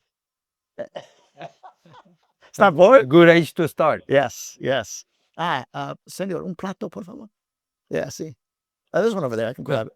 So that's, if you go to Cotuí, you've been there. Yeah. Like, it doesn't look like a city exactly. with the fourth biggest gold mine in the world. Right. That's the issue, right? So that city should be like, wow, look at this in the middle of nowhere. And you know what? They're going to take the rare earth from Pedernales. And when we as Dominicans need them, we're going to go and buy them. Yep. Another place. Yep. So at the end, what's the real economic advantage of having the mine? Just leave that gold over there in San Juan until we Dominicans find out how to make it. Technology is evolving so fast. Yeah. And gold is not going away. Maybe we just need to learn how to extract it ourselves without harming the ecosystem. Maybe it's in 50 years from now. But if it's in 50 years from now, gold's going to be there. And gold's going to be valuable. Yeah. Right? People still want it. We're not missing it. We're not missing anything. Right. It's there. Yep. So what's the issue? Why now? Yeah, that's a great point. Very interesting, Matt. I love it. I love your passion for it. I do. I think it's great. I love these perspectives. I love learning this stuff. Let's pivot to something else here. I want to talk about a little bit of your backstory. So your dad, you mentioned he's Cuban. Yeah. He lived here 40 years, I believe, right? Yeah, in 40 the years. Republic. And your name, Andariego, that name for the channel, all kind of him, right? Like he was a wanderer. He was a guy who went around the country. I came from a family of wanderers. So how much are you continuing his story versus starting your own? How much of what you're doing is sort of taking what he did and furthering it versus like what he did, and here's my journey on this? You know, I don't think that much. Everything I do, I just try to do things that I think would make him proud. Do you think, oh, you do? Okay. So that's the way I see it. Like, my father lived in the United States, lived in Cuba, lived in Costa Rica, lived in Panama, lived in Puerto Rico, lived here. Like, he had his adventure, you know? And I'm sure I'm not gonna be like, I'd have as adventure as he was. Sure. But I'm just do things like thinking like, if this would be something that that's good. If it would be something that he would feel proud of, so that's how I see this. Like, when did he pass? What year? Like 10 years ago. 10 years ago. Was it expected or no? Yeah, he had cancer, so we were like, it was fast, but you're never prepared. No, right. But yeah, I still have my father's still here. He's 70. Oh, then I'm 49. So what is that? 77 on July 4th, the United States Independence Day. He turned 77. So I haven't had that experience of loss of a parent yet. I can't imagine what it's like. if you want another one for the lamb chops. Oh, no, that's good. Yeah. Estamos bien, así no te apures. Yeah. Gracias, hermanos.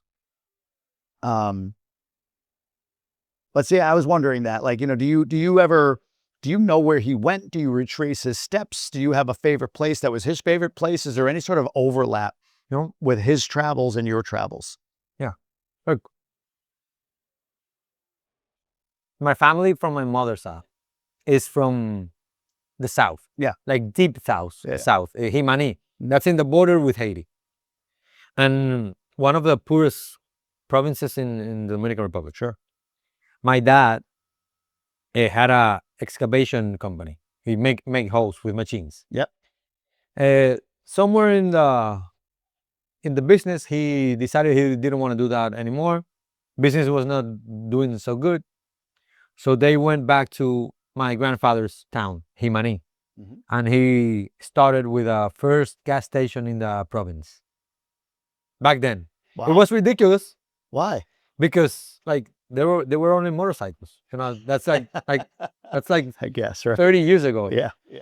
But he had the vision that everyone that came through that place, well, the road from Santo Domingo to Port-au-Prince in Haiti, the capital of Haiti, was that one. Like you had to go through Jimani, Yeah. like to go to the city. Sure. Like it was like the only way through. So he saw that, and it worked. So I spent like my years, from 8 years to 13 years, like from 8 to 13, like years of age, I spent like going every vacation to work with my dad in Jimani. Yeah. So my experience during that year, you know, it's like going to the places where he wanted to go to take a bath, like this river, this swimming place, this mountain. Today is Saturday. Let's go to Haiti. Yeah. Let's go to Lago Enriquillo. Let's go see the crocodiles. Let's go to the where the Taínos painted little faces. And all those places, I still visit them. And I've visited them many times, plenty of times in my show. Because every time I'm near that place, I remember my grandfather that was from that place, and I remember him. And I, like, unconsciously, I visit those places and I put them on script because I feel them as important as they were when they showed it to me. 100%. So that's how it works. I get you. No. Buenísimo está eso. Sí. Bueno, Una locura. una costrillita di agnello italiano viene dalla Nuova Zelanda, però lo importiamo nosotros ya. Oh, bueno. Y la papa está muy buena también. Buenísimo. Those are amazing. These are amazing. You got ¿Te those. gustó el blanco? Está perfecto. Está bueno ese. Está bueno. Do you want another one? No. Dale para allá, dale para allá. I'm gonna give it to them. Vamos a esta ahora. Yes. Fish.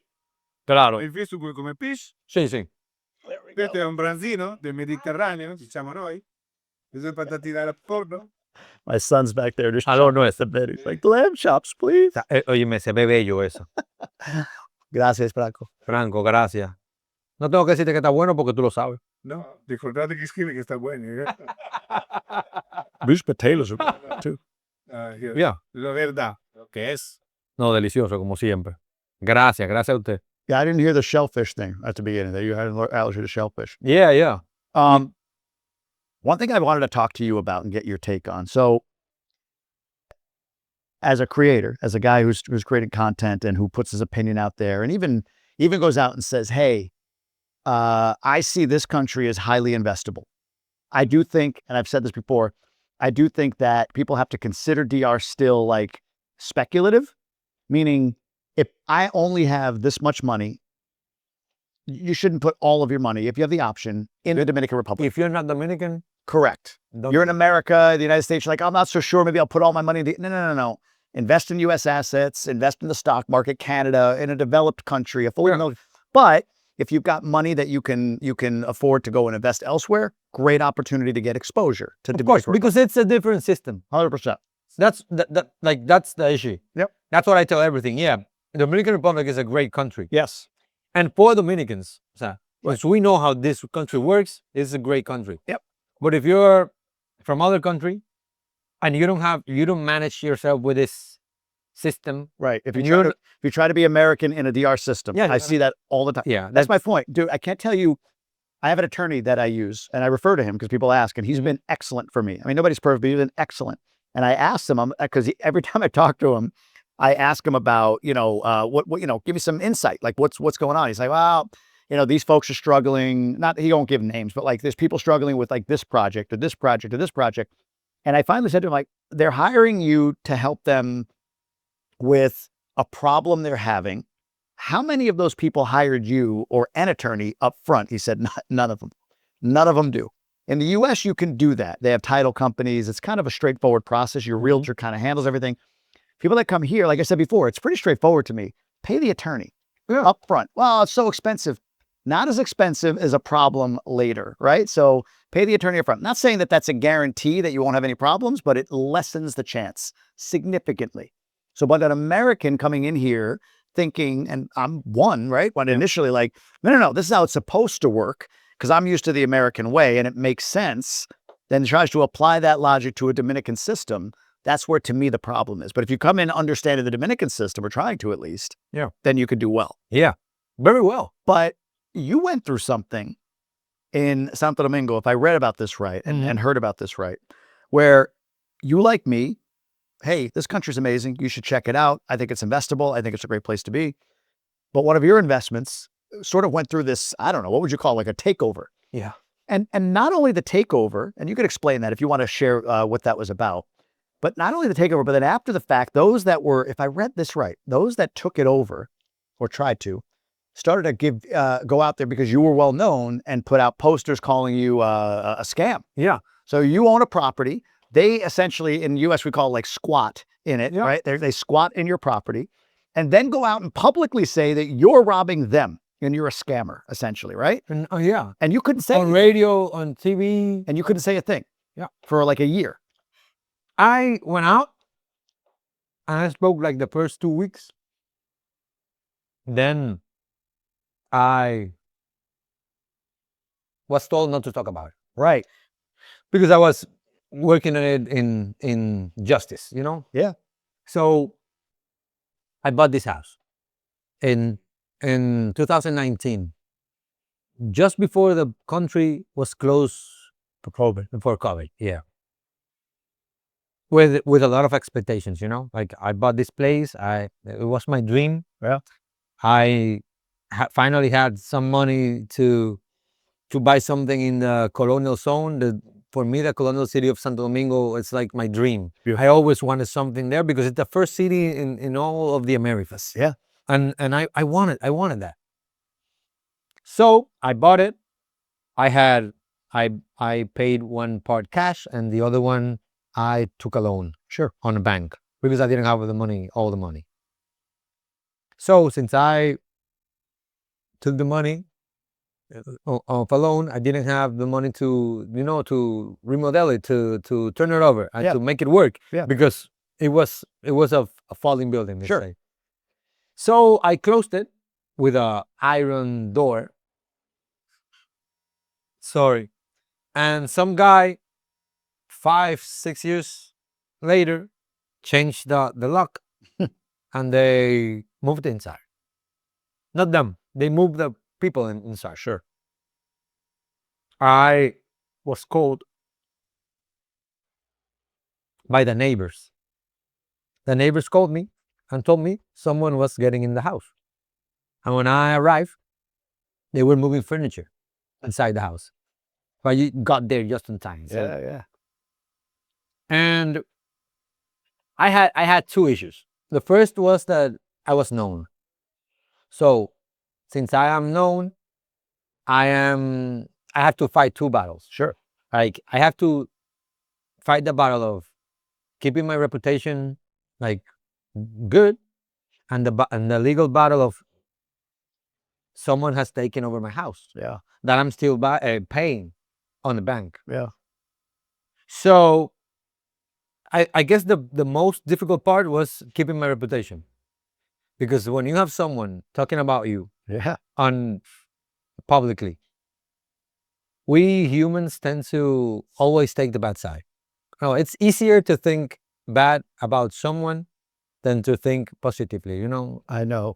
Yeah. So and I know that because I've been in this for a long time. Obviously, they had all my papers a day. I bought everything like correctly. Well, if the bank was involved. The bank was Right. involved, yeah, and double checked. Like I checked, Yeah. and the bank double checked. Yeah, of course. And I had a great lawyer too. That's the first people I called was my lawyer. Yep. Because when I got in the property with them inside, the first thing they told me, "Oh, you're gonna see what we do to famous people." The first thing they told me was that. And when her lawyer that was there told me that, I noticed what was happening. I said, they're gonna hit me hard. Like, they're not gonna. This is not. Let's Settle this. let's settle this with this house. Right. It's let's settle this because we're gonna run you over. We're gonna make a fight, and we're gonna go publicly, and we're gonna say things that are not true. Yeah.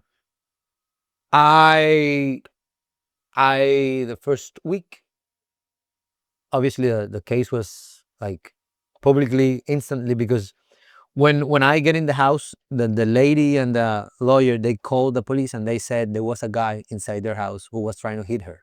And I was sitting on the floor, like just waiting for my lawyer. And when the police came, they thought I was the one who was going to hit the lady. And she told them I was the one who was in her house. And obviously, they wanted to take me out of the house because I was the one who was hitting the lady, which I was not. Obviously. Right. Yeah. So I understand that.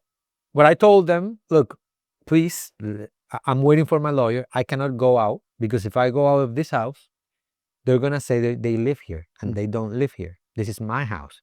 And I have all the papers. They're coming. Please wait. Well, in that case, they thought I had to go out. So they tried to kick me out of the house. I made a video. Yeah. That video like flew. It's huge. Instantly. Yeah. And they called the policeman and they said that the fiscal, how do you call fiscal? The fiduciary? No, this guy, the fiscal from the fiscalia, like I don't know. like a judge. Judge. Okay. Was Yeah. something like that. And he was, he was going to the place. Yeah. And so that's why I didn't get arrested. And when they came, they tried to settle everything to go the other day to the jury, and so everyone could show their papers. Yeah. Obviously, since they are used to do that, that's something that happened in Dominican Republic, but that's not something common, you know? Usually when this happens, they know to which people they do it. They do it because they want to take money from you because they cannot take the property because the property was bought the correct way. Yep. So it's like a band. They are organized for that and they know how things work. Yep. So they saw this guy who was, or that's what I think, they saw this guy who was some way known, and he had this house closed for years. He could be a nice victim. Like we could take him, we could force him, we could say things about him, and at the end, when he sees that he's losing more than what he's gonna lose if he gives us money, he's gonna negotiate. Yeah. I did not. So that took me a year. They are lawyers too, so they know how to walk their way through things, and they keep postponing things. And a year after, I got the verdict and I got my home back. Yeah. So I did. And I got a lot of support from the media. Yeah, sure. And like, I've had a good reputation my whole life. I've never done anything like, I'm not perfect. No, of course. Right? I'm not a guy, you know, like hitting women. Yeah. Stealing property. I'm not that guy. Like I try to be correct. Yeah, you know, I like to make my mother who is alive proud. So I got lucky. So my reputation kept the same way.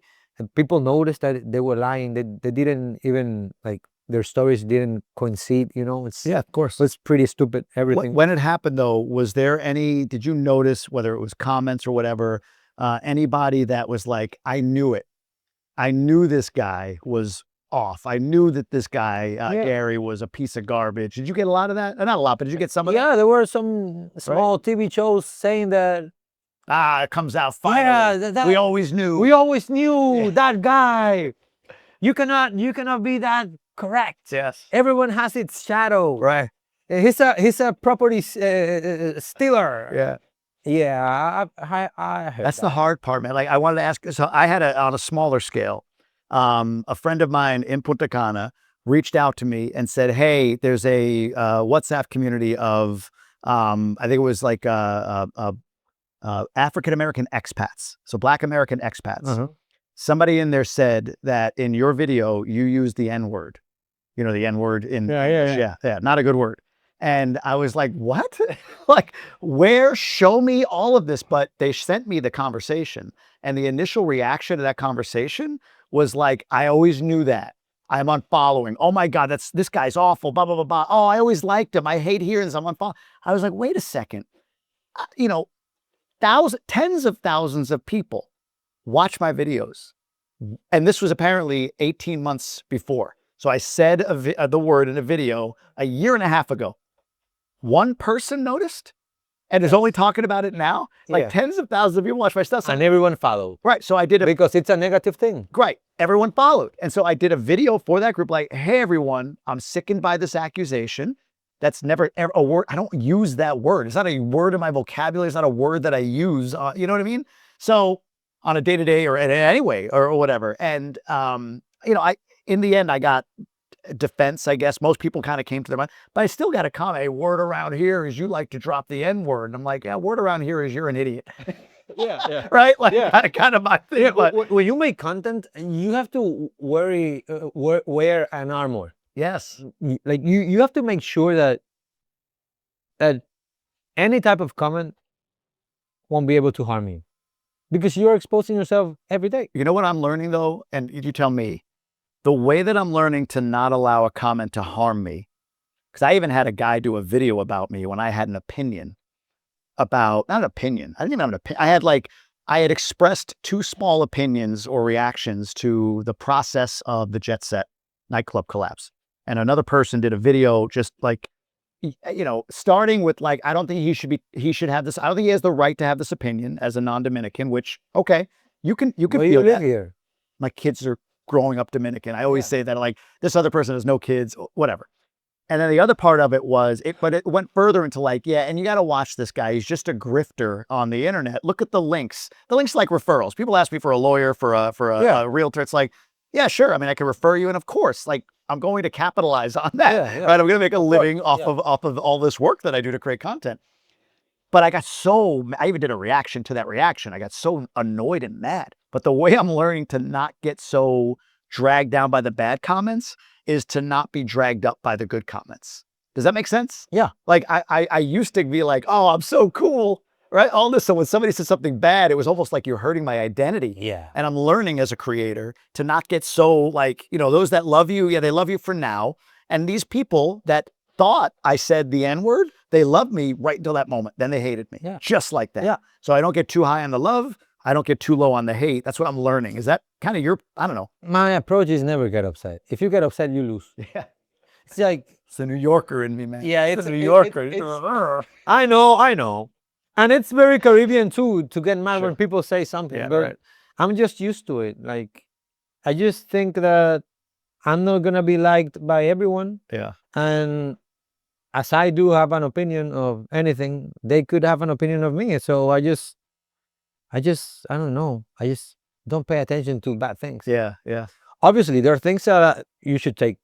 If someone says something that actually makes sense, I would take a look at myself. I would say, I had that happen too. do I actually do this? Yeah. Like, oh man, or I didn't mean it that way, but I didn't say it the right way. Or maybe I don't do this, but it feels like I'm doing it. Correct. So what can I do not to make people feel this way? And you could take it as a lesson, but most of the negative comments are people that don't have anything to do, that are bored in their houses, looking at your content, continuously, waiting for a moment where they could like, there you go. there he is. You are a blah, blah, blah, blah, blah, blah, blah. blah. Yeah, and I get a lot of like, last month we made a video about the first occupants of this island weren't the Taínos. I saw this. Yeah. Yeah. So we made this. qué figado. Para plato fuerte, sí. Pero es un postre. Sí.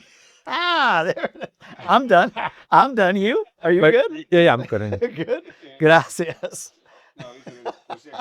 This is my. Me han dicho que quiero ir postre, pensaba que I thought about starting this series, like always starting with dessert. You know what I mean? I always thought about like, I can do this a little different. Like first course is always dessert. Yeah. Start with That would be nice. right? Sweet to start, but let's see what we got. Adesso è un budino che gli spagnoli volgarmente chiamano flan, però si chiama budino in italiano. Nosotros decimos flan, pero es verdad. Entonces, si llama budino. Y eso que es nuestro tiramisú, que tenemos que hacerlo clásico de otro. You don't like tiramisu, do you? This you, one. You would like this You're tiramisu. gonna like. And you would like this. This is not the Bueno, same. también, yo pruebo que ese budino es muy bueno. No, usted verá ahora mismo, esto va a acabar. I always say, by the way, with him, please speak Spanish only. ¿Eh? Spanish only with him, please. Only speak Ah, Spanish. está bien. Okay. Right? I know. He hates it. Like, he speaks Spanish, but he doesn't want to. You know, he speaks and understands Spanish, but he doesn't I want to. figured out, not for me, because I obviously was born here and I've lived my life here. Like, I'm Dominican, Yeah. so I'm used to speak Spanish. Sure. But English is easier for you. Yeah. Like, words are shorter. You don't need so much thingies to make a Exactly. sentence. Sure. Yeah. And I get why, gracias, mi hermano. And I get why he prefers Well, English. here. no, I mean, he was 7 when we moved. The 4-year-old, he'll just flip, no problem. But like, he's kind of consciously Dominican. Yeah. He remembers like growing up in the United States. Yeah. So he's still in that process, but he speaks and understands fluently. He wrote a book in school the other day. I'm looking at this, they're like, did they tell you what to write? He goes, no. Like, dude, it's like pages in Spanish. Yeah. It's crazy. But 3 years from now is going to be... he's already there. He just doesn't like to use it. He wouldn't like to speak English anymore. How are we saying?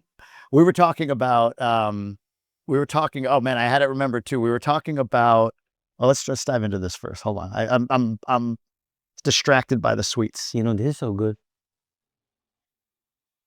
What is this? Is for this and this is for that? 2 spoons? Is that what I'm doing? All right, just take it. I'll take the whole thing. I'll switch this with you. Switch. You got it? Yeah. Wait, let me see. We call this flan. Oh, that's thick. So rich. You big dessert guy? You know, like, I'm not such a dessert guy, and I usually don't eat sweets. Good for But you. when I have them in front of me, it's like take home. I can't not. We were talking about not getting too high, not getting too low. Here, there's Alec texting me right now. Not getting too high, not getting too low. Man, there was something in there that we were talking about. Somebody's going to comment below. Just that we don't. This world it's like we're always exposed, Yes. and I know you do, and I do too. We try to make the best out of ourselves, That's what- out of ourselves, and out of our content. And yeah, we could make mistakes, as everyone does. Yeah. The issue is that our mistakes are Public. public. Yeah. And there's no way to know unless you put it out there. You don't know if you're right or wrong. Exactly. Right? You don't know if it's good or bad. It's like, Exactly. I always say it's like stand-up comedy. Mm-hmm. You can't know if you're funny unless you go on stage and try your jokes. It's the same thing with us. You can't practice content. You have to put it out there. You know what happened to me? This is what I was saying. Like a month ago, we made a video Oh, that's right. saying that we got it. The Taino. Yeah, Yes. that the first occupants of this island were not Taínos. Yeah. They came here 3,500 years before the Taínos. Right. When they came straight from Central America. And they call them the Antiques right now. They don't have a official name. That's the name they have. Them. Sure. Yeah. So the one who discovered them was a Spanish guy. Spanish archaeologist who has been living here for 30-something years. He's Dominican, man. When you have 30 years in the Dominican Republic, living in the Dominican Republic, like married with a Dominican, with kids that are Dominican, you are Dominican already. Like you have 30 years here. Yeah. Like making yourself in this country, walking around all the things that happen here, you are Dominican. Yeah. Like for sure. So I upload this video. It did great. And all the comments were fascinating. They were good.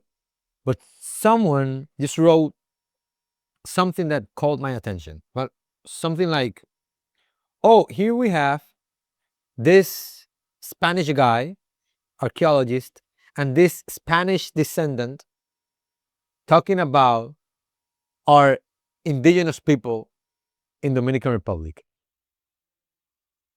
I was like, how come we became a society so bored that we need to look for problems that from 1,500 years before and bring them to right now, like to today, Yeah. just to make a comment on Instagram? I know. Like, who I could know. say here in Dominican Republic that does not have something, at least a 1% of their DNA is Spanish Right. or African, Yep.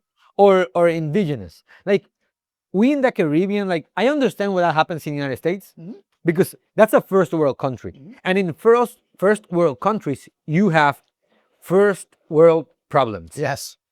Why should we in Dominican Republic, in a third world country, Right. we should bring problems from first world countries? Yeah. Like if you do it over there, if you have your racial things over there, it's okay. But here we are figuring out what we're gonna eat tomorrow. Well, we're gonna eat tomorrow. Yeah. How are we gonna go to the doctor? Yep. How are we gonna buy a car? Like we have actual problems. Yeah. You know, like the N word. I understand that in the United States. Sure. Big deal. But here I call Moreno any friend. Negra is my wife's friend's grandmother. Negrito is her brother. You know, like for me, that Blows my mind. I know. When someone says that to me, I'm like looking for like, whoa. no, when someone says that to me, like that word in the United States, I don't use it obviously, but I found it so weird Yeah. because for us that's normal. Right. And I would say always, like, man, I'm Dominican. Yeah. I was born in Dominican Republic. I lived my life in Dominican Republic. I've like struggled more than anyone over there. So I think I'm entitled Yeah. to say it, but I don't. Yeah. You know? But my grandfather is a black Dominican guy from Jimaní, Provincia Independencia, right on the border. You know, it's like we don't have that. We're classist. I could say that. Oh God, that's big. Yeah, Yes. yeah. In Dominican Republic, some of us, we are class. Like if you have money, you're better. If you don't have, well, Cars. Even my car, I drive like a car, and people are like, you should drive a. Yeah, He yeah. says it. You need a better car. I'm like, Yeah. I don't You care. you could He's be- like, but you're gonna, yeah. good. Yeah. You could be white, you could be Chinese, you could be Asian, you could be whatever. If you have money, you're good. Right. So that means I'm right. Yeah. We're classist, Class. but we're not straight like racist. You don't care about. No. I don't care either. Like because I try not to follow trends. Yeah. I try not to follow trends, but Like that. but- I love him, and yeah, he don't have like a really beautiful car, but you know, with a beautiful car, he would do better. yes, isn't a bias. Black T-shirts. Okay. We unite. I got a black. But that's something like I could say, yeah, we are some way classist. Like we like we have on a pedestal people with money. That's I could tell you stories, man. Yeah. yeah, that's absolutely. true. Yeah. But we don't have that race issue in our heads. Right.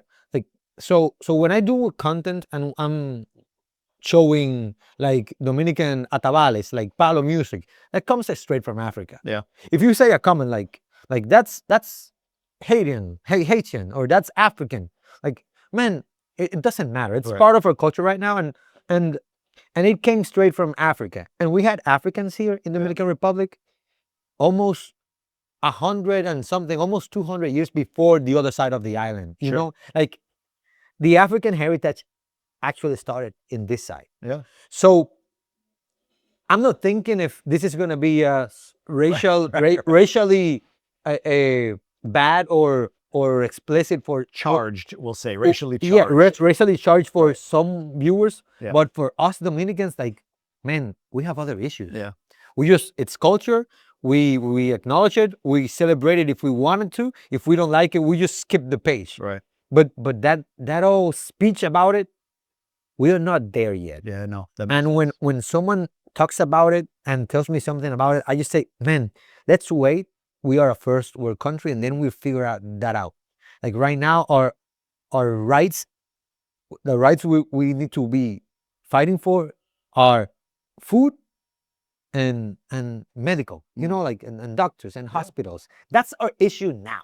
All of the other issues are problems of the first world country. Yeah. Don't export them here. My wife says people are looking to eat. There's not enough time to be depressed. Yeah. Right? There's not enough. There's not like if you're in a developed nation where every one of your needs are taken care of on a daily basis, even at the lowest end of the socioeconomic ladder, even though like the poorest of people, there's food stamps, there's government subsidies, there's all this stuff.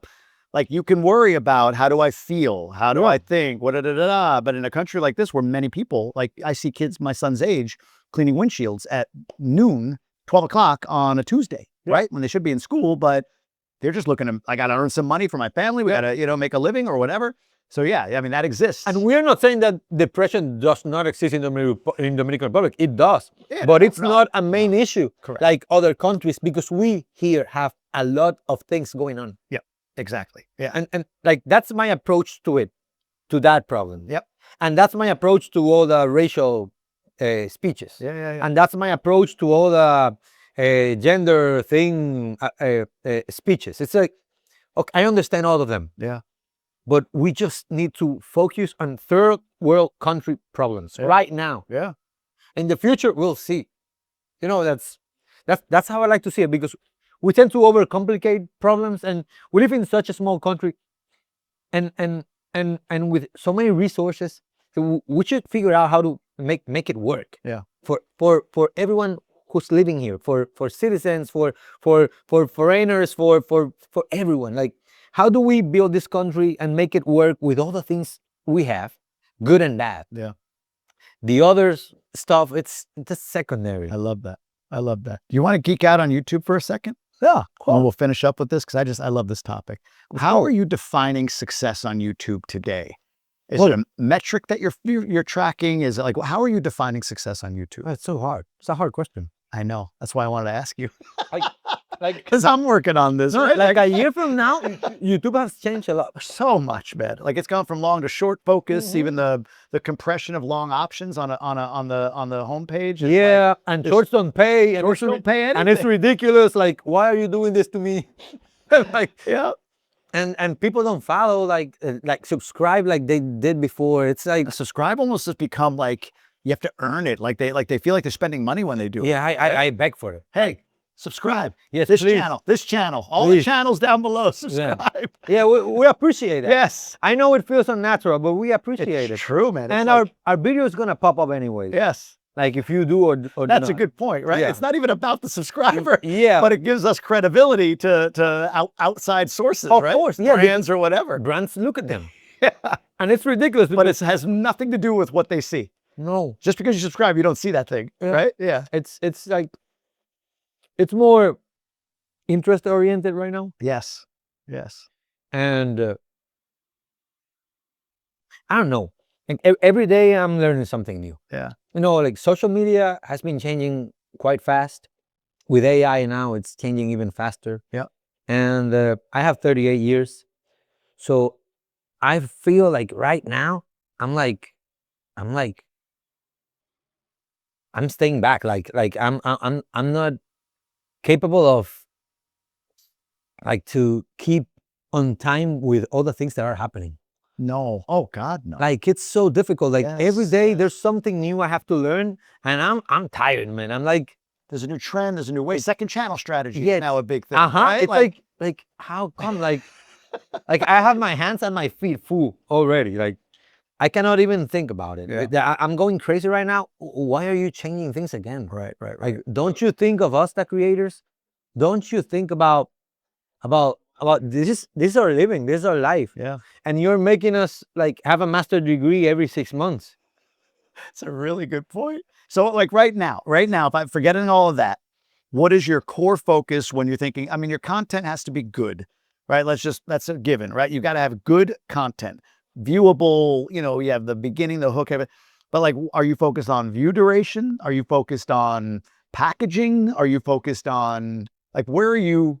My main focus from a year and a half back to now, Yeah, there you go. Like, what's it become? and I think it's the only one I'm staying with, because I cannot keep up. It's retention. Retention. Yeah.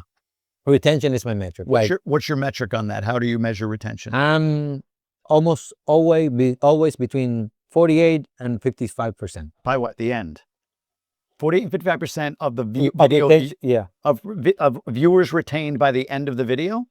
Viewers whole retention. Total retention. Total 55% retention of the video. Yeah. Got you. That's my metric. Do you look at initial retention drops? The first 30 seconds. What do you target there? My target is always 80%. Well, that's my target. But what do you actually? I'm between 68 and 75. That's always. exactly where I am. Yeah. And then I have to look at total retention. But like this video, because of the length, I expect it gets to 8 to 10% retention at the end. No, because you're too long. Total, right. But the total retention on these videos so far is in the 40s, believe it or not. Total retention. But that's the good metric. You know why?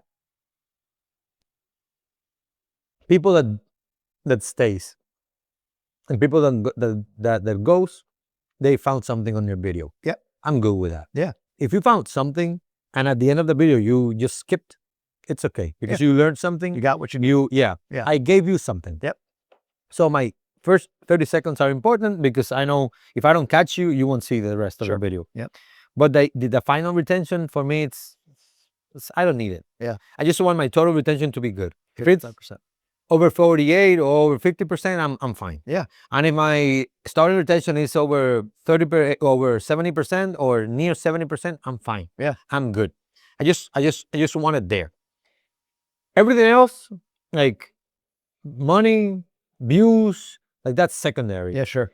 Because we don't have time to follow up all those metrics. When you get in the YouTube studio, first of all, you need like 7 years. Oh my just to God. learn how to use it. We're using AI to go through it. Oh, I just found out. Dude. Like no. Do you have already the Gemini AI on your YouTube studio? I do, but I've been using Claude Cowork to do reports for me on all of my YouTube studio metrics. I was using Gemini. Yeah.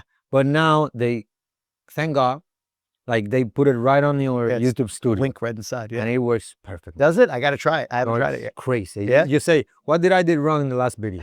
And it would say like a lot of metrics like that you actually had to click like 100 times to I had to to look at export them. CSVs. Yeah, and cross them and highlight them, and now you don't have to do that because the AI is helping. So I'll it's check gonna get easier. Yeah, sure. The only issue is that you have to know what to ask. Yeah. Correct. And if you don't know how to use your metrics, you won't be able to know what to ask the AI. Prompting. We were talking about that with him coming today. Like I wanted to learn and go to school. Yeah. But I also wanted to go to the school of, hey, how do you operate in the current world, right? And about the tricks on camera. Well, I'm fine. Yeah. Like I'm good. If anyone asked me anything, I would say that. Yeah, but most people don't go to the lens. Most people, like, I don't worry about like the competition on it because like if you take this and run with it, good, amazing, right? It's great content. But I wish you do, right, because but most people won't. But you know what happens? You know what I believe? Like if there's a lot of people making your content and making my content, our niche will grow. Yes, because everyone would look like for a side. Because I don't want to be exactly like you. I could copy you, but I'm not going to be exactly like you. Yep. So you're going to bring to the table a new public, different perspective, and that public, eventually, we're gonna watch one of my videos or two of my videos, and we're gonna share them eventually. Yeah. So I'm gonna be thankful too. So I'm not thinking about competition. I'm just thinking I just need to do great videos. Yeah. And I'm like I want them to look good. I want them to look like they were made by Discovery Channel. Sure. Like I want them to feel as a documentary. Yeah. Like I want them to feel great. If you see them here, you see them in New York, you see them in Europe, you would say that's flawless. Right. That's what I look like to. Like I would sit down and make the first cut with the editors. I would sit down and see all the B-rolls mounted just to make sure things are straight as we wanted. And we were scripted. Like I would tell the story right how I wanted to be on video. Like exactly, like line by line. Obviously, we don't say the same things because sometimes you write something and when you're actually in the place, you change it. But we try to stay like to the like paste to our backbone, to this backbone we have designed, because our guides, our scripts are designed looking at the metrics. Like, sure, I've been like checking things out and putting things that I know that work because I've been doing this for years and I've been crossing it with my metrics. Yep. Video by video, video by video. When something doesn't work, I would just change it again. So I've been perfecting this, and I use this on all my videos. It's like engineering my content. Yeah, sure. To the people that actually likes what we do. So if tomorrow you come and you do the same thing as I do, you would give it a touch. And you won't have my accent, or you won't have my manners, or the way that I tell the story, or my shirt. Well, I will. But you are gonna have new people coming in on YouTube Yes. to watch your videos and eventually my videos. Yeah.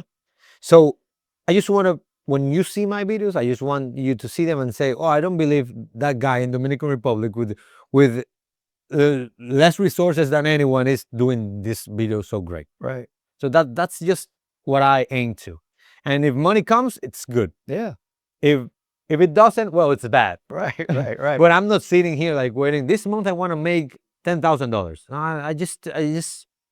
I just wish you see my video and you comment, wow, this looks great. Yeah. And it's so fun. That's all I want. That's all my right. metric. So then in a year, if we're sitting down, what is it? It's May of 2027. Mhm. What would you say is success in a year for you as a YouTuber? Like, what would be your measure of success? Is it money? Is it time that you're spending on it? Is it people that you can hire? Is it places traveled? Like, what would be like, hey man, I had a great year. Next year you say this to me, I had a great year because why? As a YouTuber. What I do every year, I do it on January. Yeah. And in mid-January, every year I do the same thing. I just sit down with my metrics from the last year and I try to like cross them and make sure all my metrics are bigger. Like watch time bigger, following bigger, but not following in totals, following month by month. Like if I used to have 2,000 followers every month, I should have at least 3,000 this year. Got you. Every month. Yeah. My view time and all just that. And Just grow. If I'm grow. if I'm growing in all my metrics like this year from the last year, I'm okay with I that. love it. That's Because it says that the work that you were doing, it's still happening. Yeah. And that you're doing a little bit extra, that it's working because you're growing. Yeah. Like I'm able to maintain my public and to gain some more. Do you think there's a cap for you? Yeah, I'm sure it's a cap. Do you know where it is? I guess it's 4.5 million views monthly. 4.5 million views monthly. I think that's my top. As you're structured right now, your content structured right Yeah. now. Like you said, if you try to figure out a way to like, how do I make this relevant to the Chinese or to the whatever, right? Like then you can maybe expand that. But within the audience, you have about 4.5 million views per month. I guess that with pure Dominican content, like of culture, history, beaches, natural resources, I guess I am going to be like topping 5 million views monthly. It's interesting. DR feels like it's growing on platform. Instagram's still the dominant platform in DR. Yeah. But YouTube is becoming much, much bigger. In the US, YouTube is huge. This is the new TV. It's going to be the new TV here too. Correct. So I think for you being Spanish-speaking Dominican, because Dominicans are going to be watching YouTube more, that you've got a lot of growth potential. For me, my content is in English, obviously, and Americans are very saturated on YouTube. So I'm relying on Dominican diaspora to watch my stuff, which is a lower cap, right? Yeah. And all Dominicans. So that's where I have the same thing as you. Like for this, I'm very transparent with my plan for this. Right now, I have a Dominican-based audience that I can leverage this channel, this Grub with Gruber channel, to build. So I bring in Dominican creators or Dominican people or Dominican adjacent guests, of course, in a Dominican restaurant. But eventually, I'd like to have maybe a non-Dominican guest or related to the Dominican sitting at a Dominican restaurant. So, hey, we're still in Santo Domingo, Santiago, Jarabacoa, wherever. So my audience gets, oh, that's an interesting place in my country, but that's not a guest about DR. Yeah. And then eventually it becomes any guest, but it's any restaurant. Yeah, but it's a good cross. Yeah. Because it's in a Dominican restaurant. Yeah. It's going to be a nice topic. You're going to maintain your public. Yeah. Dominicans are going to stay too. Yeah, agreed. And you're going to win a new public from other countries. Correct. And the other thing, like you said, like they're just because they're Dominican and they're interested in Dominican topics doesn't mean they're not interested in non-Dominican topics, right? Exactly. Yeah. It's just so you keep a core. You yeah, keep a yeah. core, then you grow but I try to keep I try to be realistic. Like you can talk about anything, but usually I just talk about culture here. Sure. And I talk about like right now we're talking about content. Yes. That's global, you know? Yep. But I was my last video was about Patronales of El Ceibo. Yeah. Like that's something very Dominican. Yeah. You know, it's probably no one outside of Dominican culture is gonna know what a Patronales is. So Yeah. so I've like made these calculations, like going crazy. You know, being an engineer. Sure. I've like written all the numbers, and I figure out that that's my top. 4.5 million. And if I get there, I'm good. Yeah. Like I'm happy with that. Like, I just want to get there, and I know I have to do things, and I have to do what I told you. I have Yeah. to make people from other parts of the country and from other parts of the world get interested in Dominican content. Yeah. Not mainly Dominicans. To get there, I'm gonna need that. Right. But if I get to 4.5 or to 5 million views You're in a good spot. with God, I'm good. yeah. Like right now we are between 1.8 and 2.5 million views. Like yeah. I'm halfway through. If I could double that, I'll be happy, man. I don't need more than that. I don't want to be a superstar. Right. I don't want to be Mr. Beast. Yeah. No. That's something I don't. Yeah. I don't need that. Yeah. No. Right. I just want to live my life. You want to live your life, right? Have your corner of the world. Yeah, it's. I love it. Video from San Pedro de Macorís. Yeah. You were just there. I just showed him a reel of this. Like you were at a restaurant. there. I was there. Yeah. Gary, man, I appreciate you doing this. This is incredible. Anywhere you want to direct, I mean, your channel, we'll link it down below. Just subscribe, please, Subscribe to both channels. to all of our channels. Yeah. I appreciate you. Yeah, Man. Thank you you. for everything. This is great. That's a wrap. Thank you. What'd you think, buddy?